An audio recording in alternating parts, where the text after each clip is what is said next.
Not working. Work.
Well, good evening, Vacaville. I'd like to call to order the regular meeting of the Vacaville Parks and Recreation Commission meeting. Today is, as everybody probably knows, April 1st, April Fool's Day, and the time is 6:02 p.m. So for tonight, we are swearing in our new commissioners. So what I would like to first do is to invite our appointed commissioners to stand in front of the dais and invite our city clerk to administer the oath. So you can come down. And after you finish the oath, I was hoping maybe, Tracy, we could get just take a picture of the two of them. So great.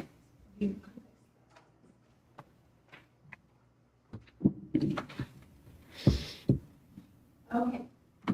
I'm going to have you each individually state your name, and then I'll administer the oath. I, Kenneth Turner, I, Ryan Wood, Do solemnly swear solemnly swear to support and defend to support and defend the Constitution of the United States the Constitution of the United States and the Constitution of the State of California and the Constitution of the State of California against all enemies, against all enemies, foreign and domestic, foreign and domestic, and I will well and faithfully. and I will Oh, sorry. I'm going to grab my script.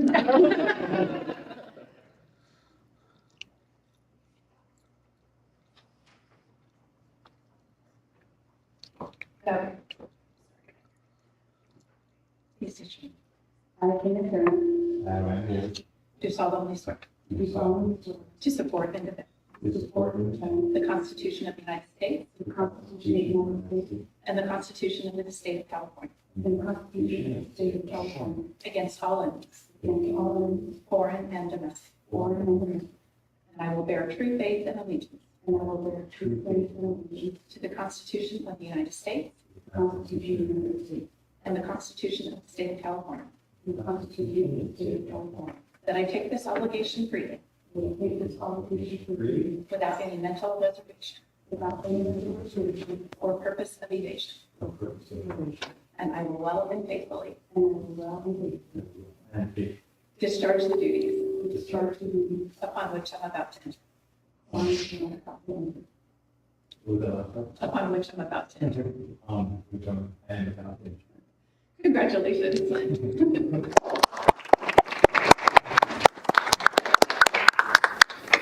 So I'll invite the new commissioners to, at their leisure, just come please join us at the dais. I think, great, Commissioner Serna is here, and Commissioner Wold will be here. Great. Congratulations.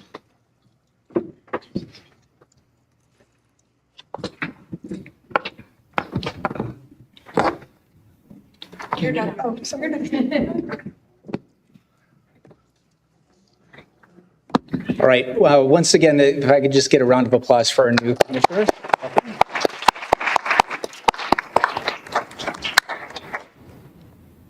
Tracy, would you please call the roll?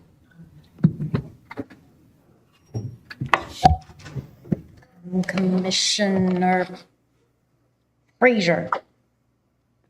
Commissioner Goldinger. Here. Commissioner Kelsey. Here. Commissioner Serna, sorry, and Commissioner Wald. Here. Chair Oz. Here. Thank you. And I believe Commissioner Frazier has indicated he unavoidably will be just a little bit late to the meeting tonight, so we should expect him soon. Great. Next is the Pledge of Allegiance. Commissioner Wold, would you please join? Would you mind leading us in the Pledge of Allegiance?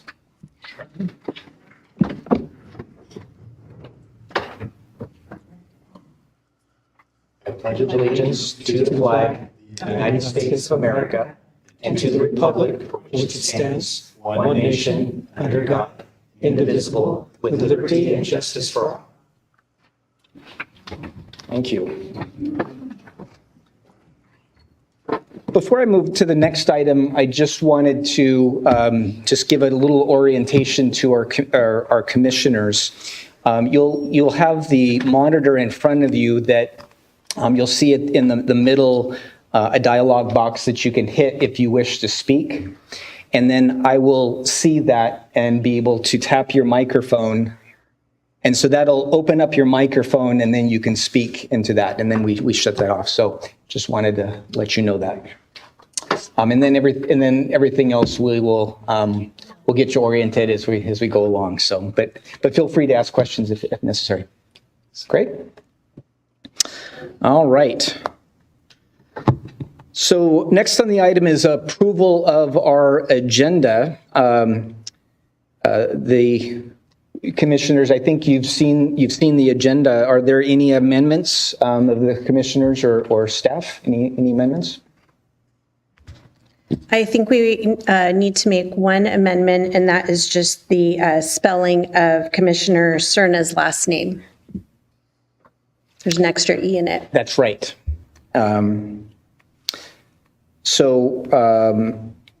With that, is there a motion to approve the agenda with the amendment of Commissioner Serna's last name? I'll move. Great. Is there a second? I'll second. Great. With a motion and a second to approve those agenda, all those in favor say aye. Aye. Aye. All those opposed? Motion carries. Great. Next is approval of our minutes from our March 4th, 2026 meeting. Again, since the two new commissioners were not commissioners yet, I'll just open it up to the current commissioners. Commissioners, if there's anybody that has any questions about the minutes or any amendments, I think probably directed just to you and I, Commissioner. No? Okay. Great. So is there a motion to approve the minutes of the March 4th meeting? Can we do a motion in a second? Yes, before we do I it? talked with the council about that. Then Yeah. I'll make a motion. And I'll second it. All those in favor say aye. Aye. And then those that did not attend the last meeting. I'll have to abstain, so great. Wonderful. Next on the agenda is communications. And so this is a time to review any written communications that have been provided by provided to the commission. There wasn't any in the agenda packet, any recently ones that we should be made aware of? No new communications. All right, great. Thank you. Next are presentations. I'm going to turn to Melody to maybe introduce this item. Yes, thank you so much. Good evening, Chair, Commissioners. Welcome to our new commissioners. We're very excited to have you with us this evening. It is a bittersweet pleasure for me to be making this presentation. It is for us to take a moment to acknowledge this lovely woman to my left, Elizabeth Crescente. We want to just take a second to acknowledge, honor, and congratulate her. We are losing this lovely lady on April 10th. It'll be her last day with the City of Vacaville after almost 11 years of service. Wow. Yeah. She started with us in 2015 as a recreation supervisor and worked her way up, promoted to recreation manager in 2022. As many of you in this room know, she's accomplished many great feats in her tenure here that have really helped shape the department and made a big difference in our community. Major example of that I wanted to share is the award-winning VacaCon. We're all familiar with that event. It's coming up soon. And just so you know, she has told me verbally, and I'm going to put it on the record, that she will be showing up to VacaCon, even though it starts on April 11th and her last day is April 10th. So we're keeping our hooks in her for just that extra day or two at least. So, but in all seriousness, we wouldn't be here. We'd be here for a while if we'd listed all the programs, events, and facility improvements that she has spearheaded. Things like Wilderness 101, new and improved security cameras for our facilities, the new archery range. She has done so much, and we really appreciate all the hard work. Hey, thank you, Tracy. I just wanted you to know how much we appreciate all your hard work and the dedication that you've had to the department and to the city. So thank you. It's an art to balance things like park and recreation, where there's a seriousness with the administrative work and some of the challenges that come with it, but there's also a lot of fun, the levity that Parks and Recreation embodies, and no one does it like Elizabeth. She is a true joy to have in the office and out in the field. We could have embarrassed her with a plethora of photos, but we elected not to do that this evening.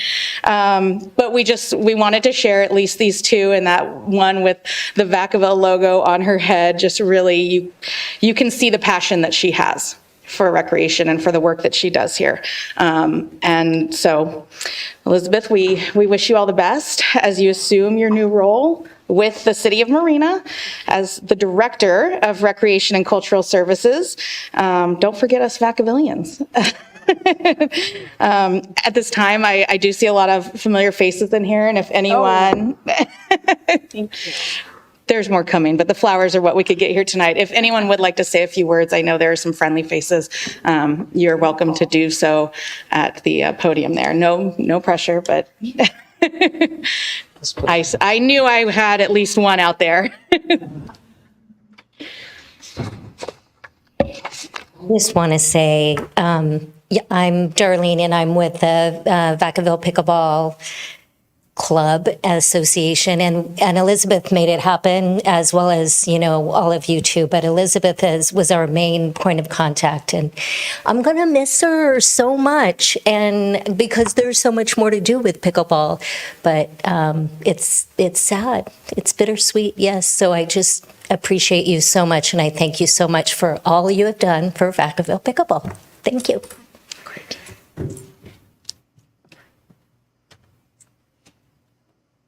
I'm probably going to cry. You better not be. Oh, no. Oh, no. No, sorry, it's already started.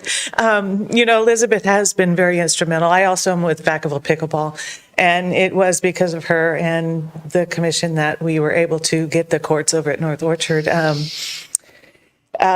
She was able to do something that most communities wish they could have done, and she was able to bring tennis and pickleball together, which is not something that other communities do. And so for that, we are all thankful that tennis and pickleball are able to work together and to carve out our own spaces, within the community. And for most part, it's very copacetic. So Elizabeth, we will miss you. So thank you.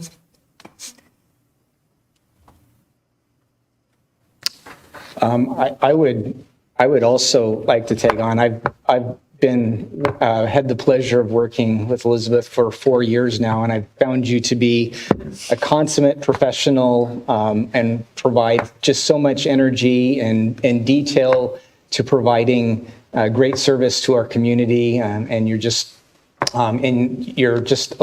been a pleasure to work with, and I'm so proud of you advancing to another level of leadership. And so I just compliment you and wish you best in your journey. And I'll see you at the next reggae concert. It's great. Any other comments? Would you like to make some? I would just like to thank everybody for the wonderful, kind words, and to Melody for being my co-partner in crime, co-manager for the last 10 years. And it's been such a wonderful journey to be with City of Vacaville and to get to know all of the people. And everyone I work with knows that they're work family. So we treat them as such. And I see all these wonderful faces out in the audience that I know, and I'm going to miss all of you very much. But so thank you very much for the wild ride.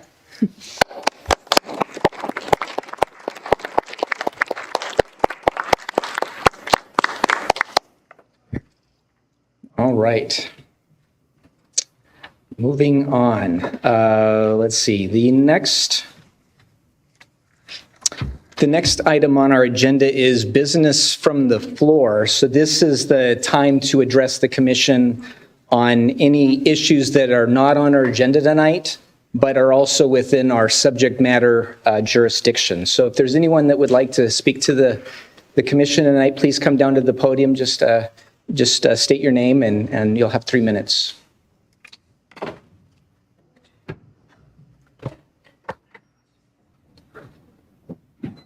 Hello. Good evening.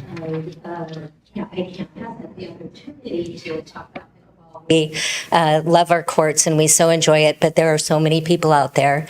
And we have a wonderful new court that's on in that little pocket park, and it needs a fence, and I think that is in the works, and that will be wonderful too.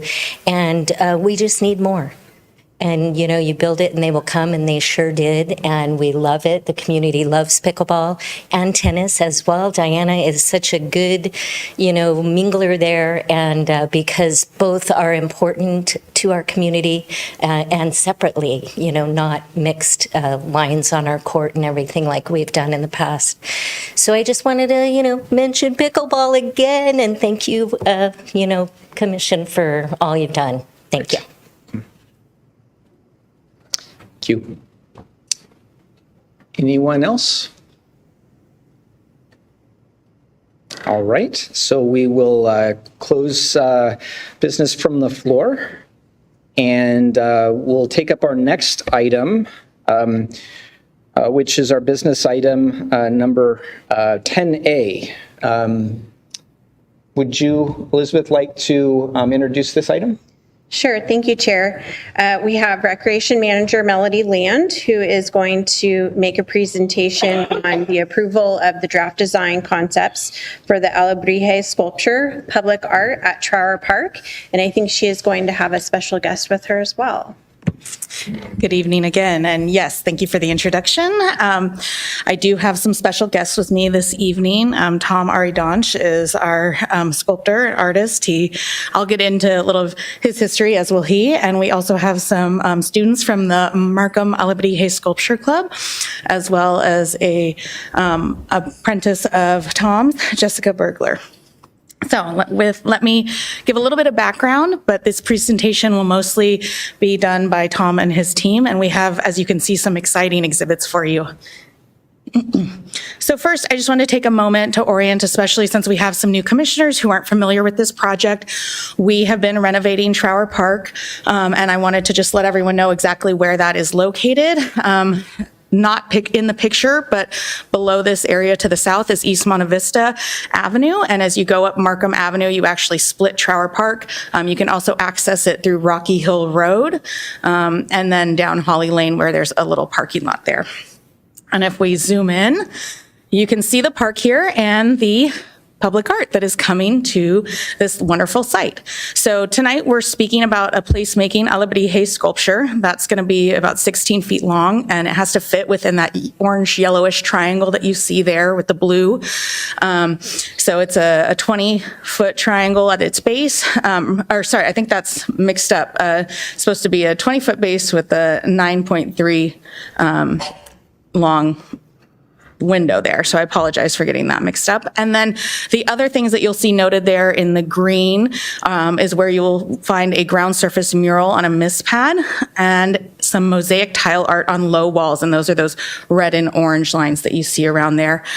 This project has been in fruition since 2022. The City Council approved $3.2 million for the renovation of this park. And it comes with a theme of nature meets culture. The construction is wrapping up, and we are hopeful that following a plant establishment period where we allow all the grass to take place and the roots to take hold on the different landscape that goes in there, that we hope to open it up early this summer.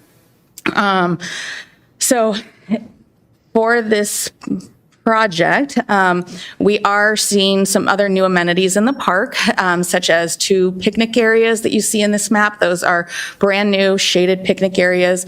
We've enhanced the pedestrian path with artistic butterfly stamps. We've got concrete benches, a pollinator garden, some nature-themed play equipment, soccer goals, so a place for kids, and a flat space. If you wouldn't know it looking at this map, but this park is actually on a slope, and it goes downhill towards the east. So actually having a place where soccer balls won't just roll back at you is really nice.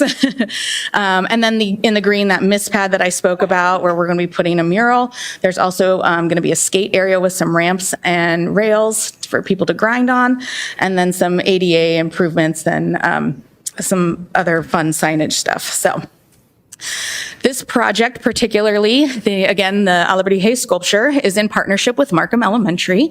Tom hosted a school assembly for all grades there, where he spoke about the Alabrije history, the cultural connection, his experience, and his connection to Vacaville, which he's going to talk about, so I won't spoil that. And then also his work with community build projects. He is not new to bringing people into his work. So he did classroom visits for grades 1 through 3, where those students will be making models and learning about government and community build, specifically for the 3rd graders. And then the 4th and 6th graders were invited to apply to work directly on the project and submit a drawing and written statements. 16 students, 1 from each classroom, got selected to become part of the Markham Alabrije Club that I mentioned earlier. So these are just some photos of that core group of 16 students. They developed concept models that inform the final sculpture, and the students served as ambassadors to their classrooms, sharing progress updates and helping build excitement and ownership throughout the school community. So at this time, I'm sorry, I actually have one more slide that I didn't before. Before I turn it over to Tom, I just wanted to share that we are going to do a bit of a community build day out at Trower Park on May 2nd. We're really looking for folks from the neighborhood. For this particular project that we're talking about this evening, work will start at about 8:30 a.m. and it's going to be getting out there and digging in the ground with Tom to make room at the park for the sculpture. And we're going to have a dumpster out there. We're going to have some refreshments. There will also be opportunities to take part in the other art. The mist pad, we do a bit of a paint by numbers, and then the mosaic tile making, actually putting together and cutting and putting tile on sheets that will eventually be installed by the artist. So now I will turn it over to Tom and his wonderful guests. Wonderful. Thank you. Evening, Tom. First of all, Okay, yeah. First of all, I want to thank all of you for what you do with parks. It's a personal love of mine, obviously, for my whole life. But the reason it's so important is that the sense of geographical place, the sense of place is so important to our democracy and really good city, to having good, livable, wonderful cities. And what you guys are all doing as commissioners and working with the parks is such important work, because that sense of really parks have become the new commons, community commons. It's a place that rich or poor, young or old, diverse people of all ages can come together and meet each other and neighbors. At a time that with internet and things that become so almost generic, is having these places is so important for all of our cities. My own work, I also want to thank, before I get started, with Melody Land. She's been a delight to work with, so cooperative, and more importantly, I think she really has the vision of why this isn't about just making things for a park. It isn't just about going to a catalog and dumping something in there. It's about creating a sense of place and a sense of ownership and belonging. And the community-built aspect of it is part of that. I'm going to go and talk a little bit about myself. I want to talk a little bit about the design and introduce some of my colleagues here. Younger colleagues and my other colleague working on this project. But the way I got started, and this is, I think, really important, and this project has a little element of this with Jessica, is that 48 years ago, I was 23, and I was lucky enough to get a seated job. I had been an artist my whole life, and as a young teenager, I had the opportunity, and that's what Community Built is about, too, is I had the opportunity to volunteer in a number of civic projects. And one of the things that happens that they found, the research, is that when teenagers volunteer in meaningful work, and I'm kind of clarifying meaningful because it's become a tendency now to have cleanups or things like that that aren't really meaningful. But meaningful work, teenagers become lifetime volunteers for their community and start serving their community. And so providing these types of opportunities are really important. And myself, I had that, and I became a community organizer, and I was doing a lot of work in the communities up to that age. And I got this seated job, and it was working in a place in Fort Logan Mental Health Center in Denver, Colorado.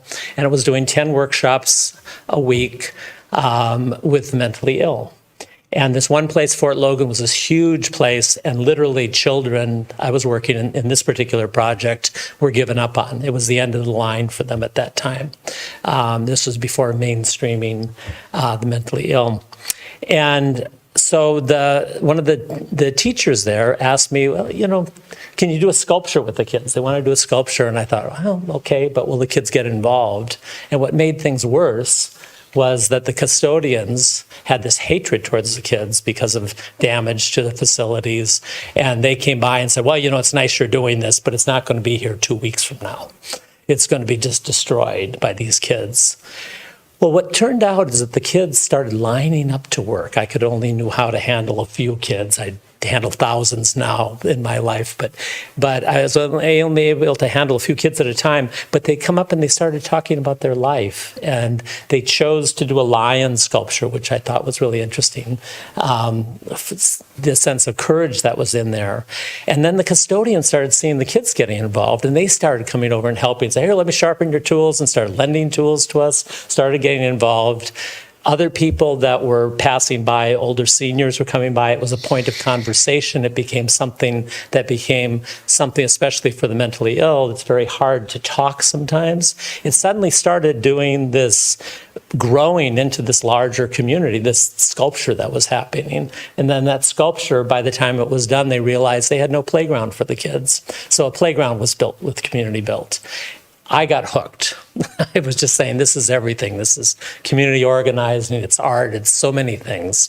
And I fell in love with the work. And that's really my origin story. But because I was given a chance through a program that paid money, that gave me open score, if you will, It's not the type of thing you can go out to bid for, but it gave me an opportunity. It really gave me my start. And I'm here 48 years older. 48 years, I'm not 48 years old anymore, but I'm 48 years later is doing this work and for hundreds of thousands of people in 300 projects across the country in 20 states. But I always went, well, what's really important to me is I do parks, and I do these larger play areas. I do predominantly, most of my work has been with children's environments. But I would get kind of ticked off because people, like when I lived in Vacaville, they say, oh, you're the one who did the dragon. And I go, no, I did all this stuff in the park.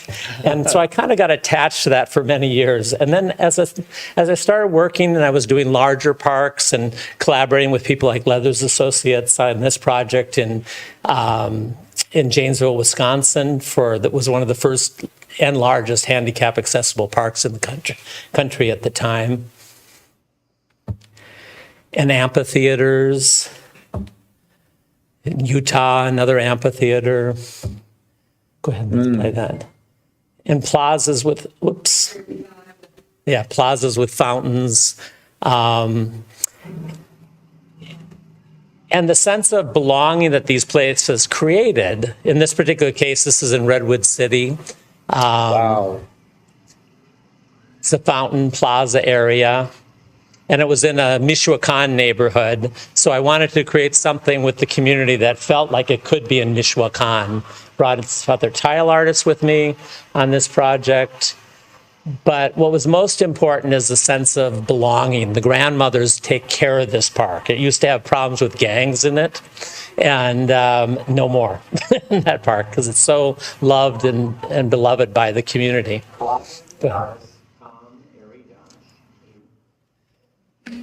So this sort of thing I was going, yeah, I do parks. And then I realized it was actually kind of cool that people said, oh, you're the one who did XYZ sculpture. And the reason that was so important was that I realized it was a sense of place. It was the thing that gave a sense of meaning to the thing. It's the thing in the time of generic everything. And even playground equipment, all generic and could be in any community. Having something there that gives a uniqueness to the park is something so important because then it's a sense of belonging. Nobody else could have something just like that. Good. The slide before, can you go back on one? So typically I start, next one. Typically, I start and I go into the community. It's really important. One of the things that Melody and I work together on is to get the school involved because really schools are the heart of a community. You can talk to a whole bunch of adults and they may go and spread the word and talk to one other person. You talk to kids, they go out into the whole community. And being that they're really the users and they're the people in the community, I thought it was really important to them to know what was going on.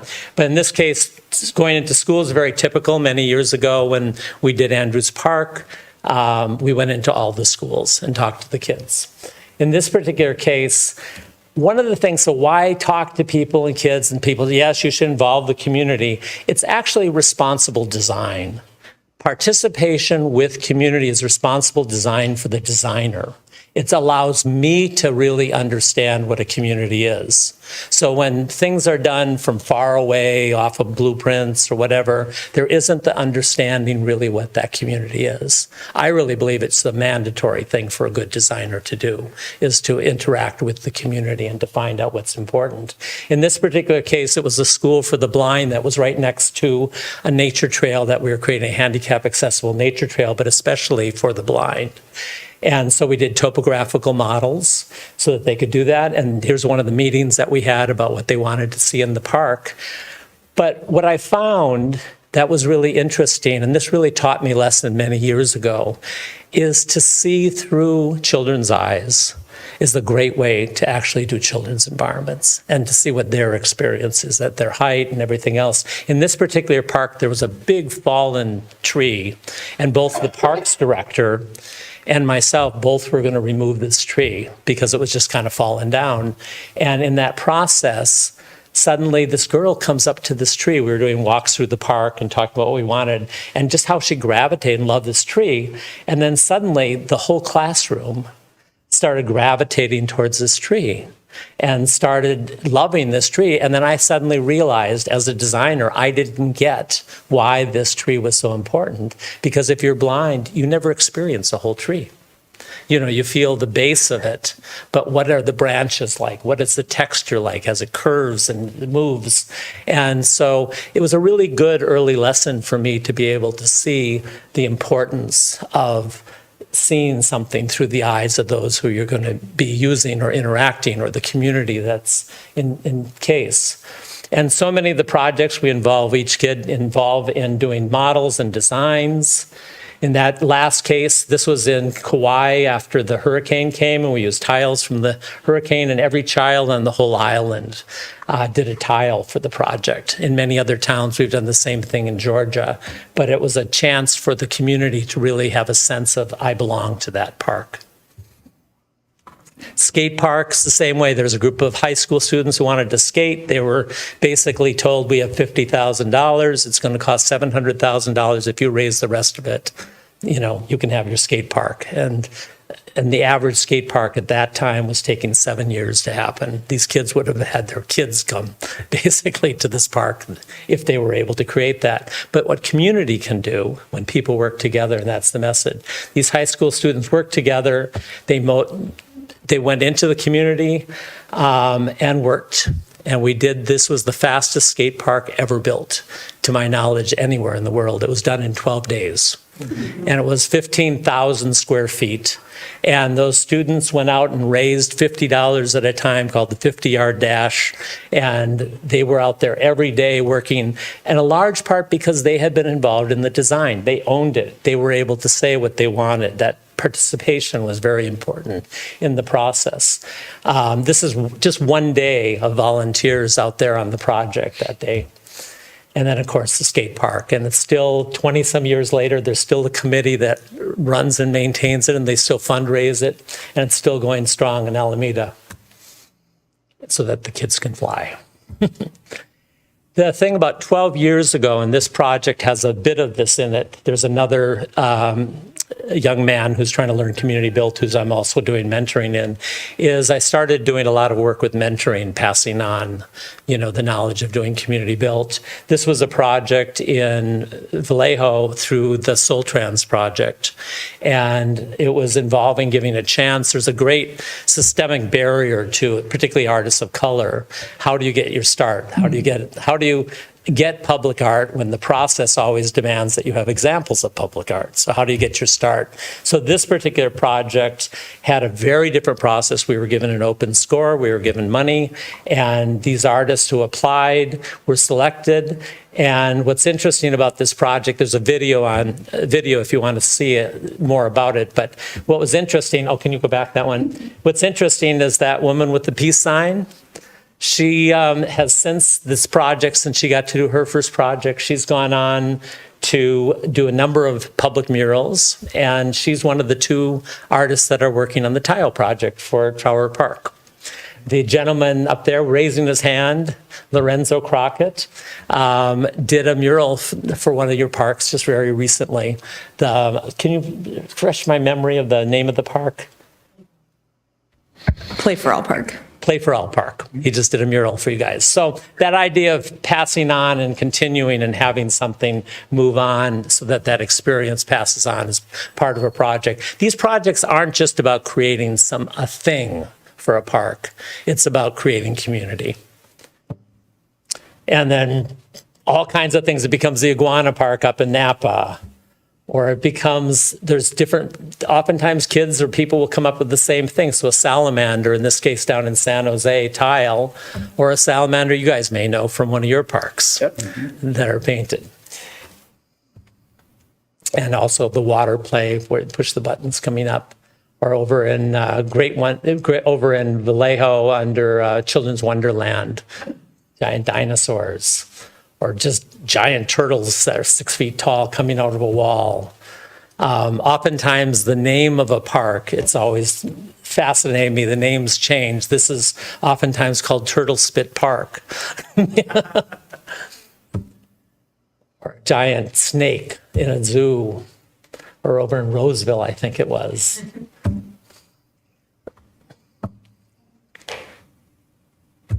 Many different places. 10 Native Hawaiians showed up every day to work on this sculpture.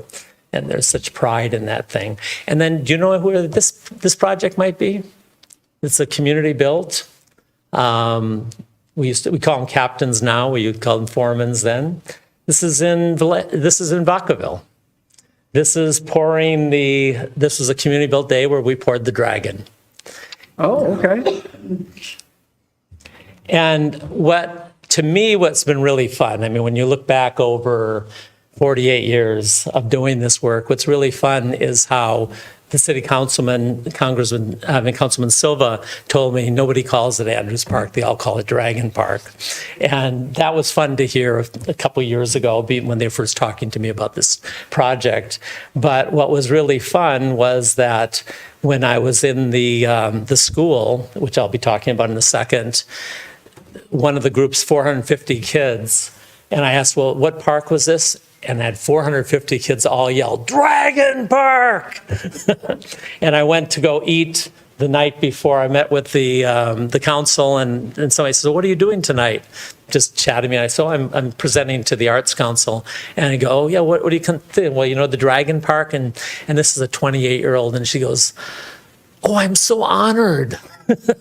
Because I have 1,000 pictures of me on that dragon, you know, at that park. So the sense of ownership, and indeed, this is why I'm here, is because what happened was Giovanni, a young man who was in 5th grade, Giovanni was being asked what he wanted for the park. And he said, well, and he loved the dragon. And he says, but can we do something different? Can we make an alebrije sculpture in our park? And that's kind of how this was born, out of a 5th grader wanting to have something special in their town, their community. So, as Melody had said, we started out, as we typically do, having with all school assemblies, and there are 900 kids in that school, so we did 2 groups of the younger ages and then the older ages, and we talked about alebrije and introduced the project, and whereas the art teacher works with 1st through 3rd grade, so every 1st through 3rd grader created drawings and are creating models also for ideas of alebrije sculptures. And then the 4th through 6th graders were given a task that by Monday, if they wanted to be part of the alebrije sculpture club, they needed to do a drawing of a possible alebrije sculpture. And they had to also write a paragraph in Spanish or English, because it's a bilingual school, about why they wanted to be part of the project and what it would do and involve. Oh, can you go back on that one? I'm sorry. I'm missing it. I sent you the wrong slide. I'm going to tell you what the slide was, though. It was interesting. Do you see this, all the hands raised? Part of the thing was I had asked the question, how many of you have seen Coco, the music, the thing? And every single kid raised their hand. And then I asked them about Trower Park. Who knew about Trower Park? And about a third of them raised their hand, even though they live in the neighborhood. So part of this process also acquaints them and gets them connected and has ownership for them in Trower Park as well. And just real quickly, alebrije sculptures are very much a part of Mexico. Pedro Linares, the turn of the century, 19th century, the turn of the 20th century, had a dream. He was very sick, and he had this dream of these fantastical creatures that didn't look like any real creatures because they're combinations of many different creatures and brightly colored. And in some cases, it was more monochromatic, but it became a form called alebrije, and it was actually in his dream dream, it is not a Spanish word, but it was in his dream, he heard the creatures go, Alebrije, Alebrije, Alebrije.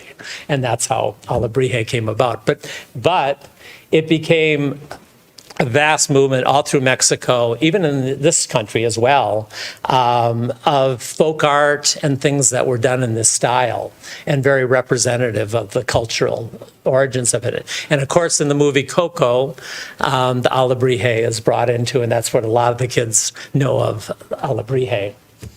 And it's oftentimes very fantastical. Painted. This was in San Francisco. It can be very monochromatic, but there tend to be fantastical creatures that don't exist in real life. And sometimes very simple with spots and painted. And sometimes very elaborate, which of course creates somewhat of a problem for a public work, which I'll talk about in a little bit, and try and come up with a solution. And then of course we have this site that is both wonderful and a big challenge, because it's both on a hill, which makes it difficult for surfacing going around the sculpture, and as well as the other problem is it's a very narrow area. Melody had mentioned it was 20 feet long and 9 feet at the base, but it's a very steep triangle. So it informs what has to happen too. So as much as we're working on ideas, we have to work with the site as well in the process. And so here is some of the things. So this is, I'm trying to remember, Liam, and he wrote, I would like to be chosen to the club because I feel like it would be a good and fun learning experience.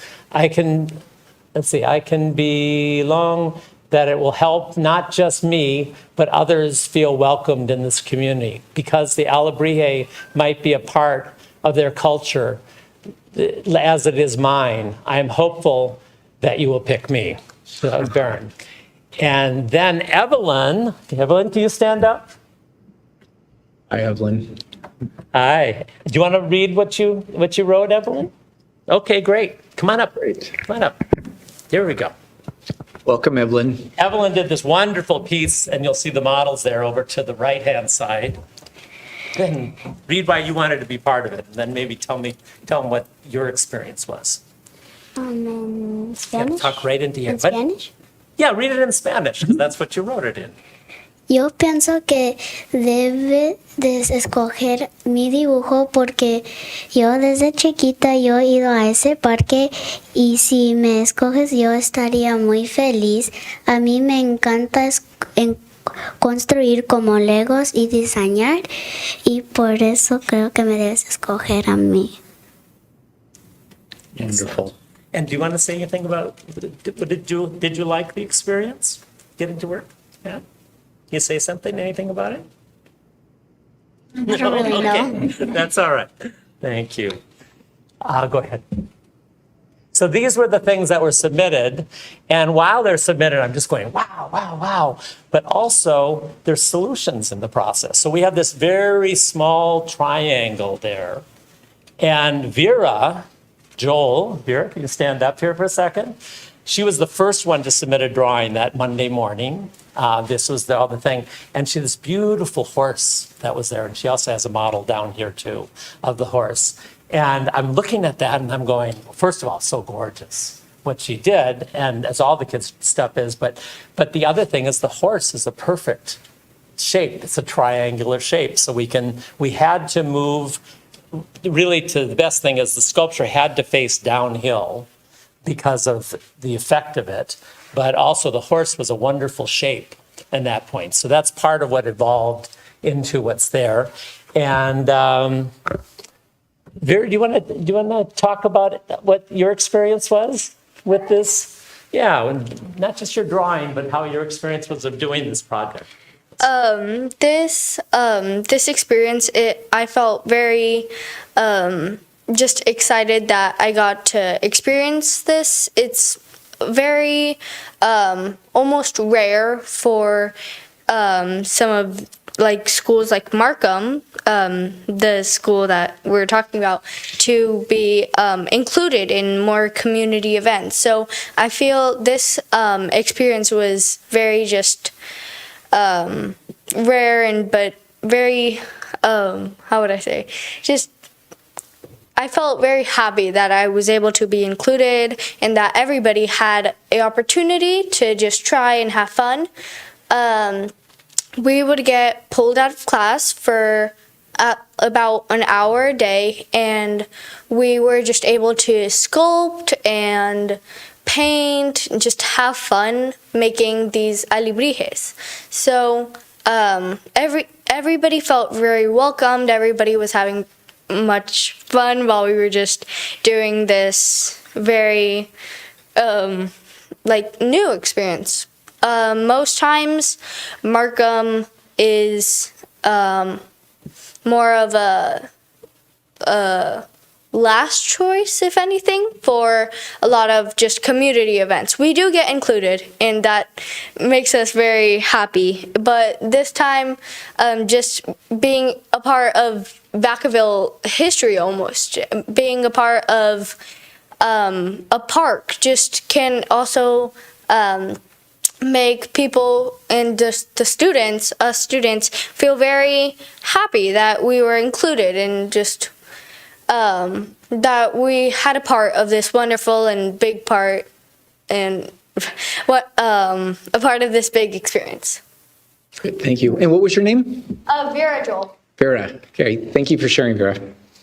And as the drawings started coming in, even before we started doing the models, wonderful little things like dragon tails, a tail of a dolphin, whales type things all starts influencing what's happening, what we're including into the work. Another one. Vera's drawing. And then, of course, we started doing the models. And I just want to take a second for Violet. Do you want to talk at all about your experience? No? Okay, that's okay. Violet did this wonderful, we'll talk about the models. I'm going to have the kids, I'm going to ask you to come on down to look at some of the models at some point in this process. But at any rate, so we did the models, the 16 kids are working each day. All of these projects, are going to be shown at an art show, again, to involve the thing. There's a parents' night, which is math night. We're going to be doing an art show, so all the kids from the school are going to get to see the things that were done in the first through third, and also with this core group of kids, and have their connection, and also know what's going to be going on Trower Park, and announcing the community build days as well. And as part of it, to make sure that we have a connection back into the school in a very real way, and so there's a connection to Trower Park, I wanted to talk about the need to have all these kids be able to express themselves. We can't obviously use all the models, but what we're going to be doing as part of the project, I'm commissioning Jessica Bergler, and she's going to be coming up and talking or whatever, but all the kids' drawings are in this mural that's going to be done, and the kids are going to have a chance, all of you are going to have a chance to actually paint your work up on the walls. But Jessica, come on up for a second and talk a little bit about your mural that you're going to be doing. It'll be Jessica's first mural. Yes, hi, my name is Jessica Bergler. I'm an artist here in Vacaville, and I primarily paint Vacaville. And so I wanted to make something that represented myself as an artist, but not only that, but use the drawings of the kids, because you saw they were fantastic. Mm-hmm. And so I want to make a permanent feature that'll be part of Markham Elementary. That's something the students can be proud of as well. And so for the around the edge, that's the first through third graders, they all submitted a drawing as well. And then in the center of the mural is the 4th through 6th. Those were their core group. Those were the students who made the actual sculptures. And yeah, I'm just really excited to be able to make this for Markham Elementary and to have the students be a part of the process as well. So yeah, thank you. Thank you, Jessica. And Jessica has a paid position to do this, but she's assisting me all the way through this project to learn about public art, but then I'm going to be assisting her and being her assistant in the fall to continue the mural into the thing. Let's go ahead. So we then need to create a model. We have a very specific, you can see those triangles. I painted them in so you can see better. We've got a very limited space. We wanted to create something as big and have as much value for lots of kids on it. And so the first step, of course, was creating the clay model and then making sure it was sculpted right in that space that we have in that area. And by the way, that space, somebody asked about the tree going or whatever. It's such a beautiful space. It's a challenge because it's hill and we're going to have to excavate and do a lot of site work to make it work. But what's beautiful is those redwood trees that are there create shade most of the day. And we put large rocks, thanks to Melody, along the edge and the back edge. And that's going to be like sitting areas for parents to be able to watch their kids through the whole playground. So it's a really nice little site. Once we did that, we needed to create a color palette. And so the top to the right hand are the colors of the playground equipment. The bottom are tiles that are being used in the tile project. And to the left is the color palette that we're using for the sculpture. And so this was the version that was painted. Also, a lot of the kids had wings, and we just didn't have space for wings. And structurally, having big wings wouldn't have worked anyway in this project. So we brought little fairy wings. It's a magical creature, so it can fly with just small wings. And so we're doing this, but there's a real desire to have more detail work. And this was a challenge as well, because doing this for 48 years, I know what holds and what doesn't hold. Paint doesn't really hold up. By comparison, there are times that you have to paint, like the project out in Magnolia Park, but the top wears off. After 9 years, the top started wearing at that point. Whereas, by contrast, the Dragon, when we resurfaced it, it was 30 years later. 31 years later. So the stuccos that are used last really a long time. In particular, we use something called EIFS stucco. Now I use on my projects. And that I think is going to be good for like 40, 50 years potentially, because it's so thick it can't get worn out. The problem that arose, and this was something that was brought up in the Art Commission, was why doesn't this have a lot of designs like the Alabrije sculptures on it? The problem is, in order to get it that thick, we can use tile and everything else, but thin lines, that's very typical in the Alabrije sculpture, don't work. And so most of the time you've seen things like the Dragon, it's a few colors so that we can do solid things and really hold up. And Melody challenged me one night, and I'm going, how am I going to do this? You know, how are we going to be able to make this happen? And so what we're doing, can everybody, we can see that. Can you see this one? So this is the designs that we're bringing to the side, fish scales, and I'm going to hold up. Tom, if you can, I would try to encourage you to speak at the mic, because we are of course, live to the community as well. So this is the solution that we're doing. The top surfaces will not be painted at all, but by literally going in with grinders, we'll be grinding out all those patterns across the way, and we'll be able to use a special paint in there. And it'll be actually kind of a neat texture, you know, as well for the kids, but it won't wear out because surface feet are touching the stucco and not the paint. Great. So that's kind of the concept that we're using there. And at this point, is it possible, just so people can see up close, for everybody to kind of come down for a second to look at things? Or why don't we just take a 5-minute recess and we can come just take a look, and then we can come back. And then we can open up. We just want to have the questions. commissioners here to be at their mics to ask questions. Of course. And comments. If that's possible, I'd just love them to be able to come first up and talk to the kids and be able to do that. That sounds wonderful. So we will take up approximately a 5-minute recess. Perfect. Thank you. All right.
for the members of the public that are viewing tonight, we just took a brief recess to just to view some of the sculptures that were before us here this evening.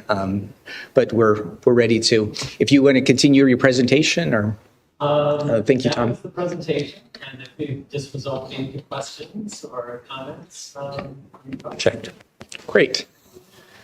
Tom, at this time, I think what I'll do is just maybe first open it to the public. This is a business item. Just open it to the public to see if there's anybody that wishes to speak on the item, and then we'll bring it back to the commission for comments. So, Okay, great.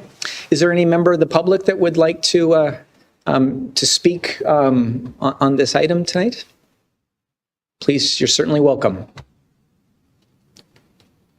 I see a lot of friendly friends and family, most likely here. So, welcome. Well, hearing none, we'll close public comment, and I'll bring it back to the commission. Are there any questions or comments? And again, for the new commissioners, you can just go ahead. If you'd like to speak, just activate your mic on the screen in front of you, and then we'll go ahead and you'll be selected. We'll start off with Commissioner Gollinger.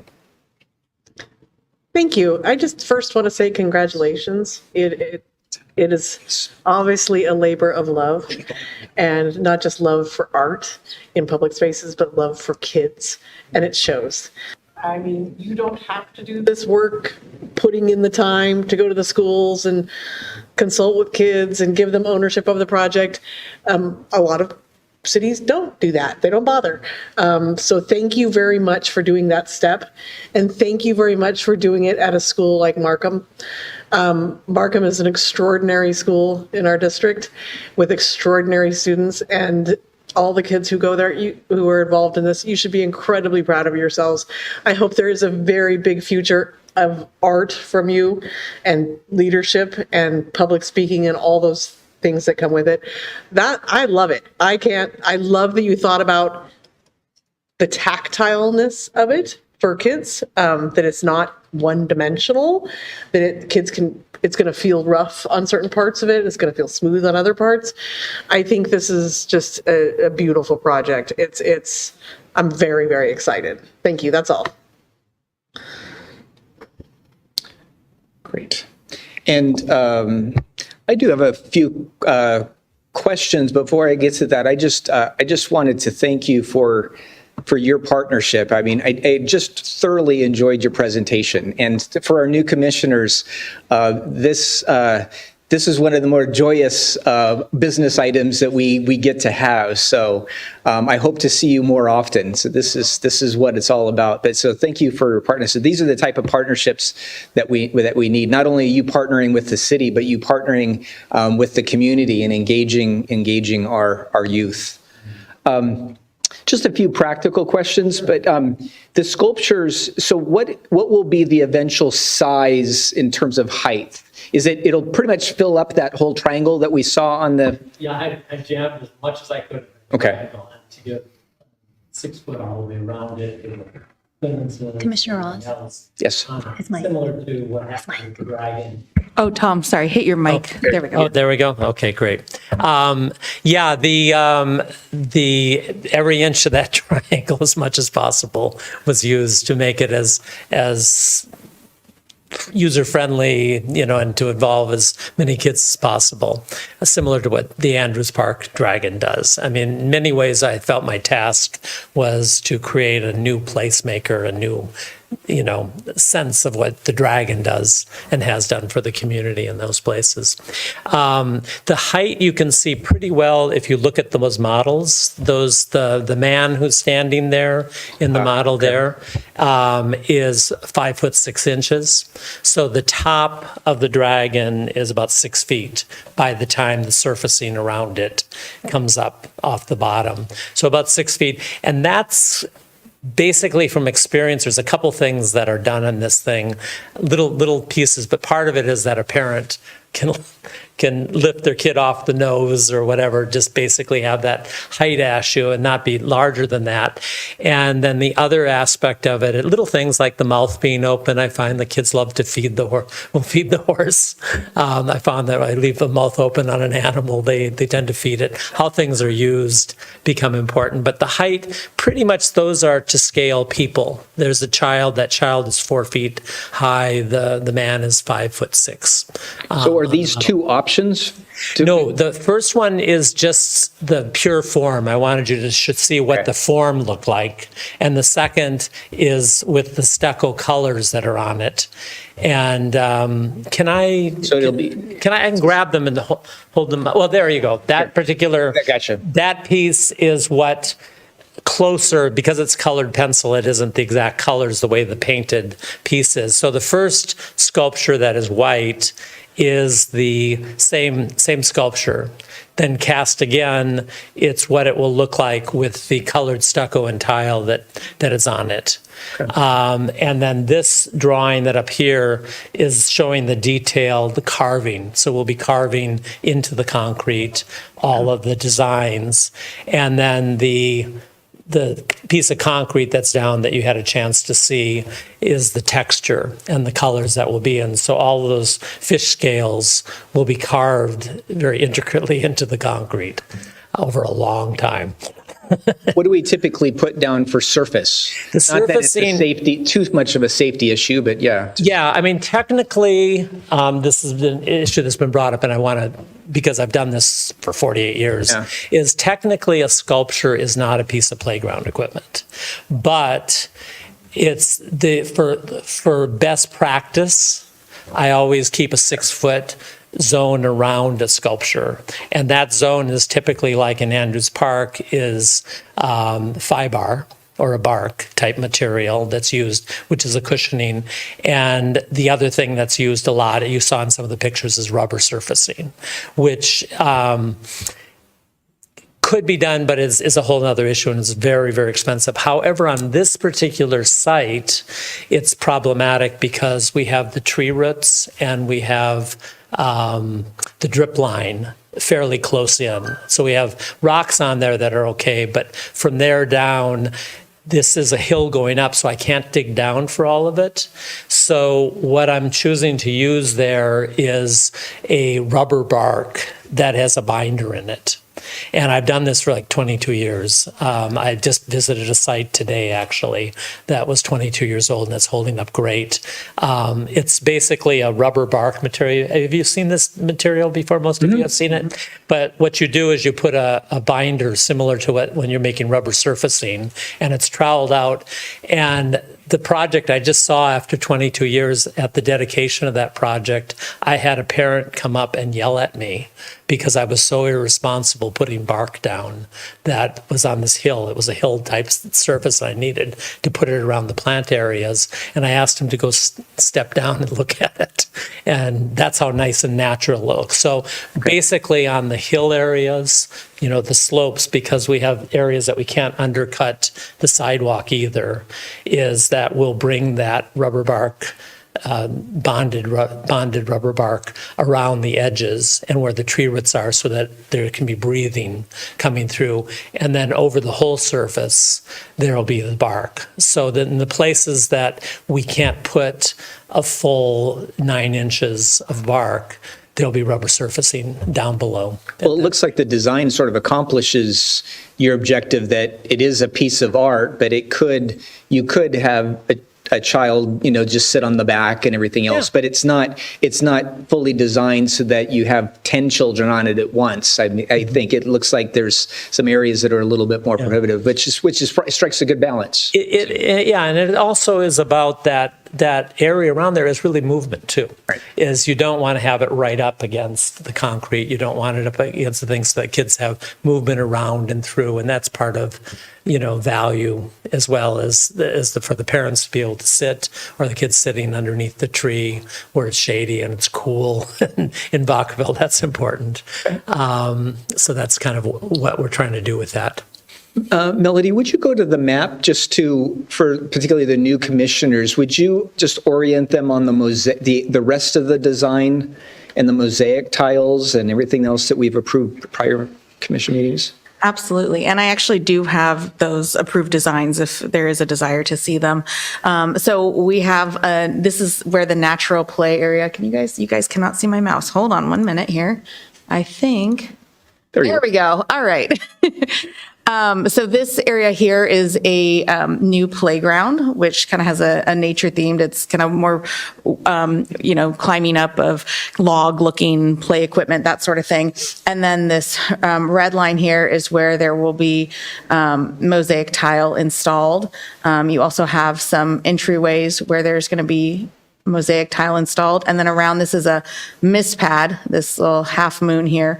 And the red line again is where there's going to be mosaic tile. And then we have a new park sign that will have a community board, and that will be, it's actually being moved to a location here. This is a bit of an outdated map. And let me show you real quickly some of those designs.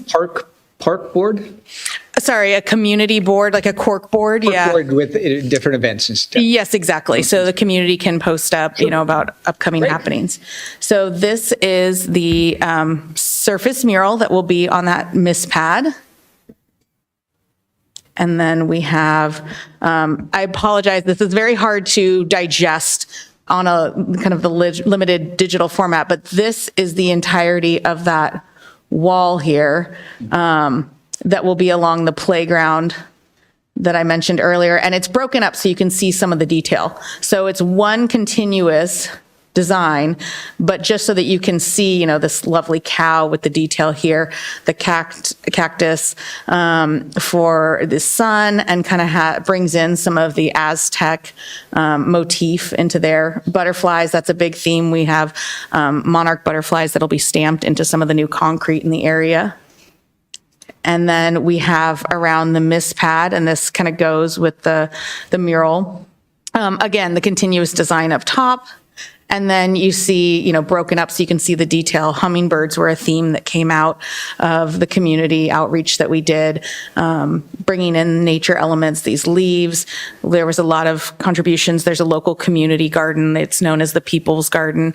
And so images from that garden were submitted, and the artists, Rachel Roddy and Melissa Penny, they took those and tried to incorporate some of the images from the garden. So dragonflies that you see below, and then just these fun kind of swooshes that also will tie into the water play that'll be happening there. Great. And then we have the south walls. These are the entryways. Again, bringing in the cacti, the butterflies, rainbows were all over in the submissions that we saw. So a lot of the same themes playing out. And then this will be over by the skate area. And when you put these two together, they kind of create these large wings and kind of this idea of, skaters coming up in the air and kind of grabbing in the clouds. So, and then that sign that I mentioned with the community bulletin board will have this imagery here. So thank you for that. And my lead-in question was just the color palette looks like it fits. I mean, it's very incredibly colorful, so you could probably pick pretty much any color and it would work well. But so you're mindful of those pattern color. Yeah, can you, I'll hold this up. Where are you wanting? These are from those tiles. From Rachel Rody and Melissa, I got these tiles. This is the playground, the powder-coated metal playground. And so what we're using for the Alebrije is this palette right here. Basically, best exemplified by this picture here. Great. But all these colors will be incorporated into the sculpture. Wonderful. My other last question, what is the, you said that there is stucco on the outside, but what's the core of the?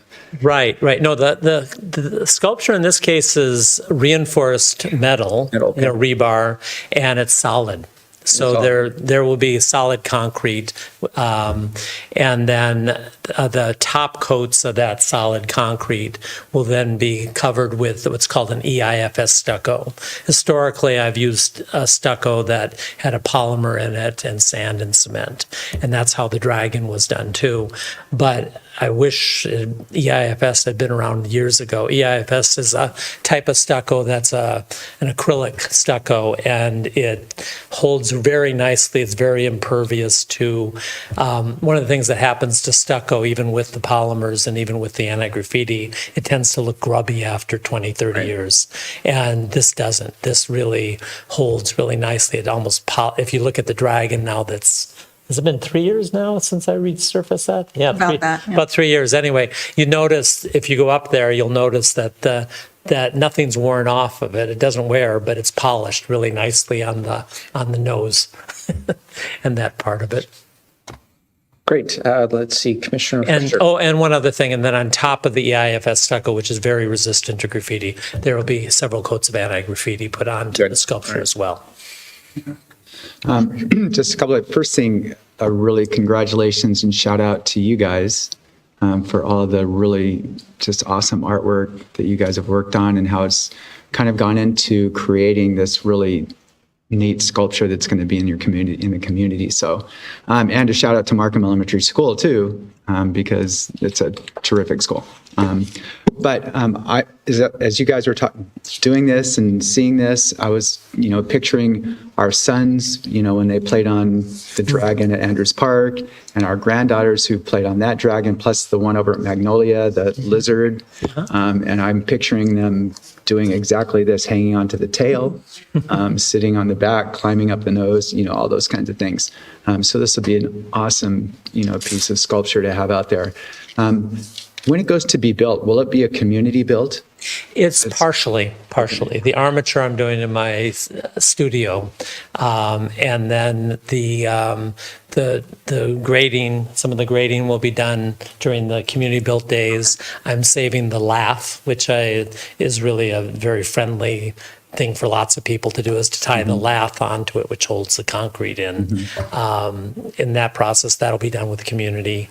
And then I'm hoping that the Alabrije Club will be coming out to doing some of the painting within the carved out areas. So it'll be a mix, and we'll be doing it. We're using a local pumper for pumping the concrete in the neighborhood. Jess, of course, is in the neighborhood as well, and other neighborhood people coming in and contributing in that way too. So it'll be in and out, not as start to finish as the Dragon was, but still within that vein. Nice. Of community built as well. Well, it's splendid, and so it looks great. Well, thank you. So, Great. Any other comments from the commission? Commissioner Kelsey. Let me just reiterate, I think what you've done is amazing. What you're doing is amazing. Art in the community is necessary. It's important. It's vital to the health of a community and the health of a city. And what I love about this is it's really creating a sense of identity for Vacaville as well. It ties in some of the other parks together. And this has a kind of a cultural significance as well, right? With the introduction of Latin American myths and themes and making them universal, so that they appeal to all types of people, which is really wonderful. And I want to shout out again and congratulate the kids at Markham. Very, very talented kids. You guys are amazing. You guys are going to do wonderful, wonderful things in the future. I know it. I can see it. There's leadership in you, and keep it up. And you're making us all proud. And my only regret is my son, who went to Markham briefly, before moving on to Browns Valley, he didn't get a chance to participate in something like this. So maybe we can do another one with a Browns Valley crew, or maybe even a Jepson Middle School or something like that, getting them involved. But again, congratulations on what you're doing. Your dedication to this craft and this art shows in everything you do, and that's the hallmark of a great artist. It's how you pull community together and share the vibrancy of art with everybody. And congratulations again. Thank you. Thank you. Thank you. Yeah, I'll close just to, I think I wanted to say that we are really been looking to, as we build new parks or go to modernize our new parks, is to build a theme around them, which we're doing, incorporate that art and try to bring community into the design. And so we've accomplished all of those. So thank you for your mission in life, first of all, and thank you for your contribution to Vacaville. And thank you to you as well. You've probably seen, Club, that you've got a lot of smiles on our faces since we've been talking with you for the last half hour or so. And that's the work that you do, is that this type of work brings joy and inspires people and it brings our community together. So keep up that great work. You're doing great. So I appreciate you sharing your story with us. Great. With that, thank you. Thank you so much.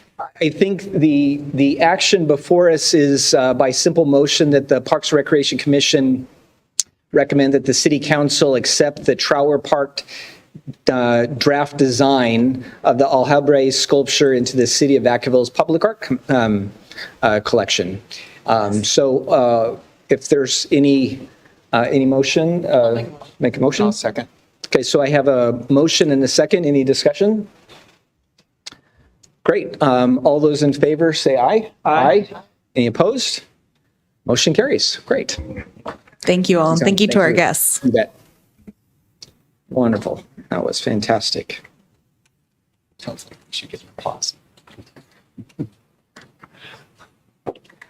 All right. Let me get oriented again. So the next business item is business item 10B. Elizabeth, would you like to introduce this item? Yes, thank you, Chair. We have Secretary Florencia Reyes, who will make the presentation for the Parks and Recreation Commission committees. Good evening, Chair, Commissioners, and new Commissioners. Welcome. So this business item, we usually don't do it as a business item. We usually just present the committee with the current people sitting on the committees in April, but just to entertain any questions and have an open discussion, we're bringing it as a business item. So the purpose of the committees is we should first remember and acknowledge that the Parks and Rec Commission is an advisory body to the City Council on matters pertaining to the park development, facility uses, recreation programming, and other related issues. So a way to just further be engaged and have the opportunity to work with staff in the community, being on a committee is a way to reach out apart from these 1 month meetings. The goal of the committees is to support the Parks and Recreation Department and the community interest. Involvement. So appointments are made annually, and we do this for each committee just so that all the commissioners can get a chance at participating in the other committees, or possibly your schedules become available or don't become available. At least every year you kind of have a reset to any schedules that you may have. So again, I mentioned in April, we present the list of current committees that we have, and in May, that's when you can volunteer and be appointed to any of the committees. So the duties when you are appointed to a committee is to attend the meetings, and at the next commission meeting that we have is to give a simple report.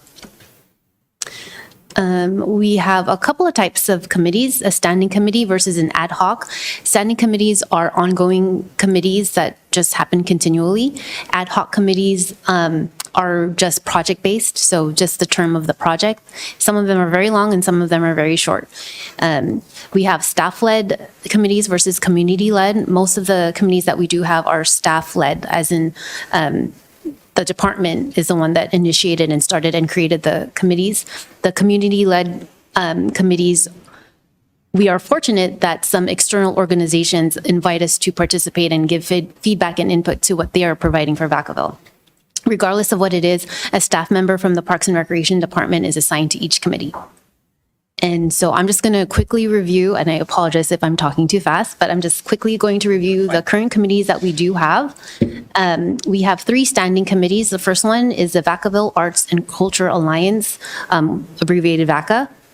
It meets monthly and as needed, and the meeting times increased as they lead up to Arts Week. They are an art advocacy group supporting the importance of art in Vacaville, as we see here. The goal is to spread awareness of existing art programs and performances and to provide opportunities for local artists. This one is done by Visit Vacaville, so it's an external one, but we do, again, staff it, and we're looking for one member to be on this committee. Next is a facility naming committee. This committee meets on an as-needed basis, and we haven't met. I believe the last time we met was early 2024. Commissioner Frazier is listed here, and unfortunately, since we didn't have a meeting of the facility naming committee, he hasn't participated in a meeting yet. So I apologize, but there are a few facilities that are online to come up. They just haven't started yet. But we still like to appoint it because if it does happen, we won't have to wait till the next meeting to ask for a member to be on a committee. We can just easily try to schedule a meeting when we can. So it is what they propose names for the facilities and make recommendation back to the commission, and ultimately the city council approves it. I believe the last time that we did this, we approved 7 to 8 facilities all at once. Yeah, 9. So that was a feat. It was fun, but it was hard. YSAT, the Youth Sports Advisory Team, this again is also staff-led, and this meeting hosts various youth sports leagues that have agreements with the city for use of our facilities, and they meet bi-monthly or as needed. And currently, Commissioner Gollinger sits on this committee. We have 2 ad hoc committees. Again, this is a project term committee. The Play for All committee, the park has been being built for quite a long time. So this committee seems like it's a standing one, but once Play for All Park is fully built, then there will be no more committee. And they meet the second Monday of every month, and currently Commissioner Kelsey's on that committee. The Creek Walk Performer Selection Committee, this is a very fun committee to be on. It's like 1 or 2 nights. Staff just gather all the submissions from the Creek Walk performers. So it's just a night of just like fast forwarding through all the submissions. I think last year you guys had like over 100 bands to look at. So that's a feat all in itself, and 2 members can sit on this one. They also provide you guys a slight dinner for this one, so it's really fun. And though this one we do appoint in November, just so that you guys know what your schedule is, and hopefully we'll have a date in mind to see if you can be available when they meet. So I apologize, I know that was a little fast, but there is no action for this one. It was just for informational purposes. But on May 6th, the next commission, you can volunteer to be on one. So I will leave this one up just so that you can see all your meetings, all the committees. And I don't know if Elizabeth or Melody has anything to add, but questions, comments, anything is welcome. Just one short little correction. So Arts Week has evolved into In Plein Air, which is emerging also with the Multicultural Festival. The city and Visit Vacaville have partnered on that, and I'll talk about that actually in my manager updates. But I just want to say Arts Week is something that this committee, the VACA, has long supported, and it's just, there's been an evolution, and that's been somewhat recent. So. Yeah, just wanted to let everyone know that. But would you also just maybe tag on, I think it might be appropriate to tag on to this and just speak briefly to the role of the Arts Advisory Committee as well, which is a committee to us. But. Sure. So that's different than VACA, to provide some clarity. So there is, the Arts Advisory Committee is a body similar to yourselves, but as a committee, their meetings are not televised.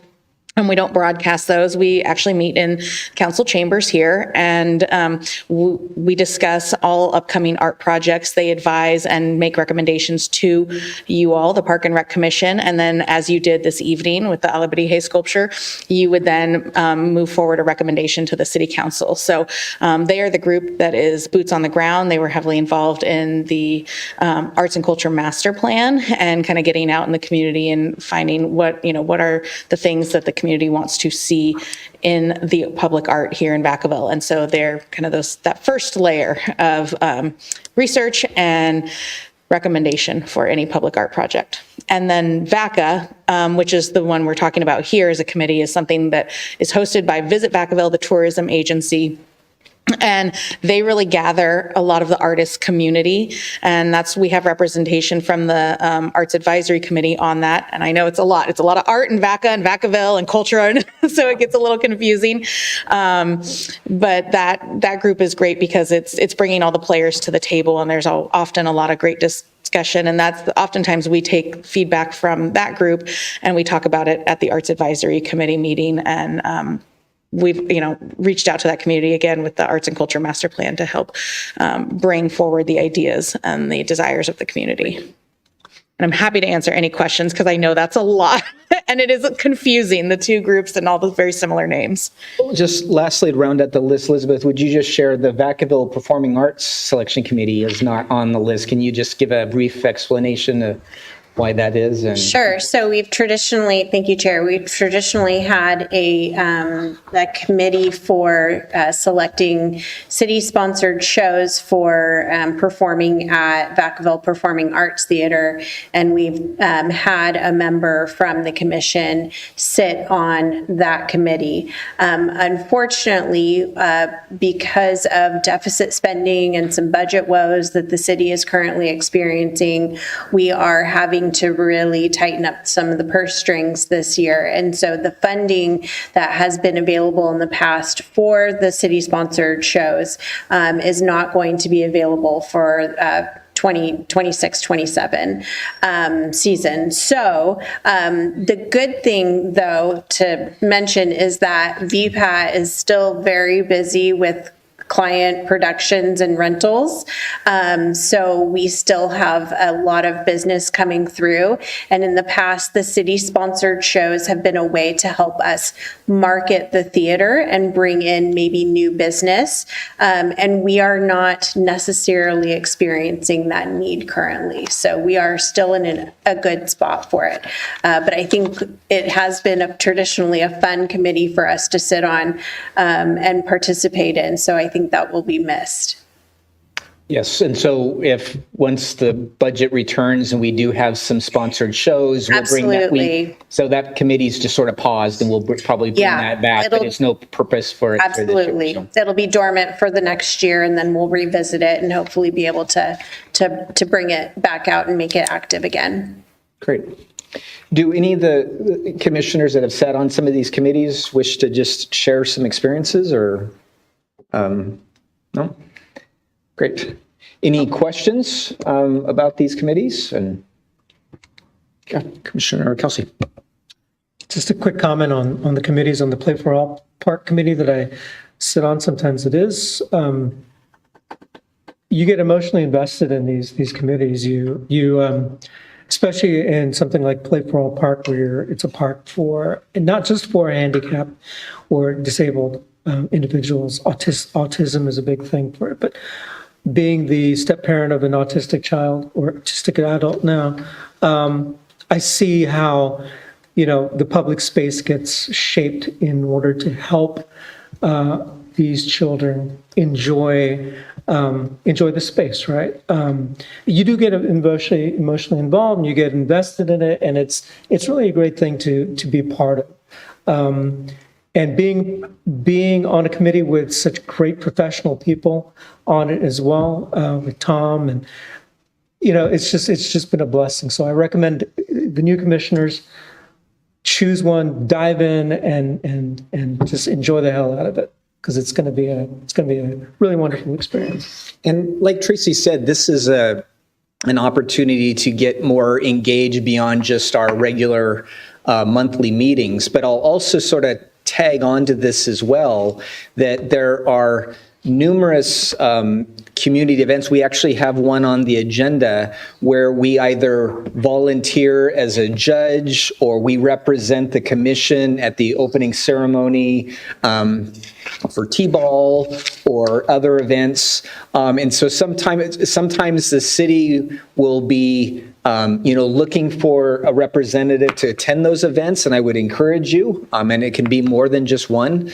And also, maybe that's not the case, but I would encourage everyone to keep track of all those other events and to get engaged and attend some of those, because you do learn a lot about the activities of the department and the interest of the community when you're attending a lot of those events. So look out for those. Tracy's really good about sending us emails, notifications here of dates, and then emails of dates that we can make sure we can get them on our calendar. So I'd encourage you to watch out for those, and I encourage staff to continue, Tracy, to keep sending those out so that we do have that opportunity to continue to be engaged and don't miss those meetings. So, great. With that, if there are no questions, we'll move on to our next item, once I can get there. Next item is the reports of our park manager. Wallace has been very patient with us, so great. Wallace, if you could introduce yourself to the new commissioners and what your role is, and then dive right in. Good evening. My name is Wallace Avial. I'm the park manager for maintenance in Public Works. Good evening, Chair Oz. I just have a couple of things for you guys this evening. The first being a renovation of some landscaping that we did at Cannon Station Park, where we refreshed the north entrance, which had started to become, the plant material was getting old and declined over time. And so what we did is we removed a lot of the vegetation that was up there, planted 20 new crepe myrtle trees, and put a fresh layer of bark down there so that it's really enhanced the entrance and the walkway coming into the park. Next, beginning next week, we're going to start our 2026 Measure M funded projects. These improvements will include court resurfacing at the Three Oaks and Cannon Station tennis courts, as well as the basketball court at Payton Park. In addition to the resurfacing, we will also be refreshing several park facilities. This work includes painting restroom exteriors and picnic pavilions, along with installing new epoxy floors and upgraded toilet stall partitions at select restroom locations. As we finish these projects up, I'll bring you photos and updates of what's happening there. And that concludes my report, unless there are any questions or comments. So I think for the commissioners, you want to probably take note of the email address in front of you. That's how, if you notice any maintenance issues at any of the parks when you're visiting them, for either the commission or, of course, any member of the public can just bring that to Wallace's attention so that it can be addressed. Sometimes those issues are safety related, so we want to know as soon as possible. Sure. Any other questions for Wallace? Commissioner Kelsey. Just one minor one. We participate in the downtown Vacaville Farmers Market every Saturday, and there's usually a beeline to the restrooms. Just a quick comment, no criticism or anything, but I think on the ladies' restrooms over there, I think there's an issue with privacy and locking mechanisms. So you just might want to take a look. I was going to send an email through you, but since I got you here, so I might as well just. Yeah, so if you would, that is our facilities maintenance division that will take care of that. So if you would send an email to the Public Works maintenance line, or you could call the Corp Yard admin office and they'll get it there. Got it. Perfect. Thank you so much. Yeah, no worries. Thank you, Wallace. Thank you for your presentation and sticking with us tonight. I also just sort of want to note too for the new commissioners in our regular agenda, obviously there's some items that are new for each meeting, but then we do have some standing items. We typically, which we don't have tonight, but I just wanted to highlight that we typically will have reports of our park planner, where our park planner will go over the development of all the new parks and modernization parks and all those projects, and give us an update on those as well. So that's not on the agenda tonight, but that's something you should expect in the agenda going forward. So Great. Next is the reports of the Recreation Manager, Melody Land.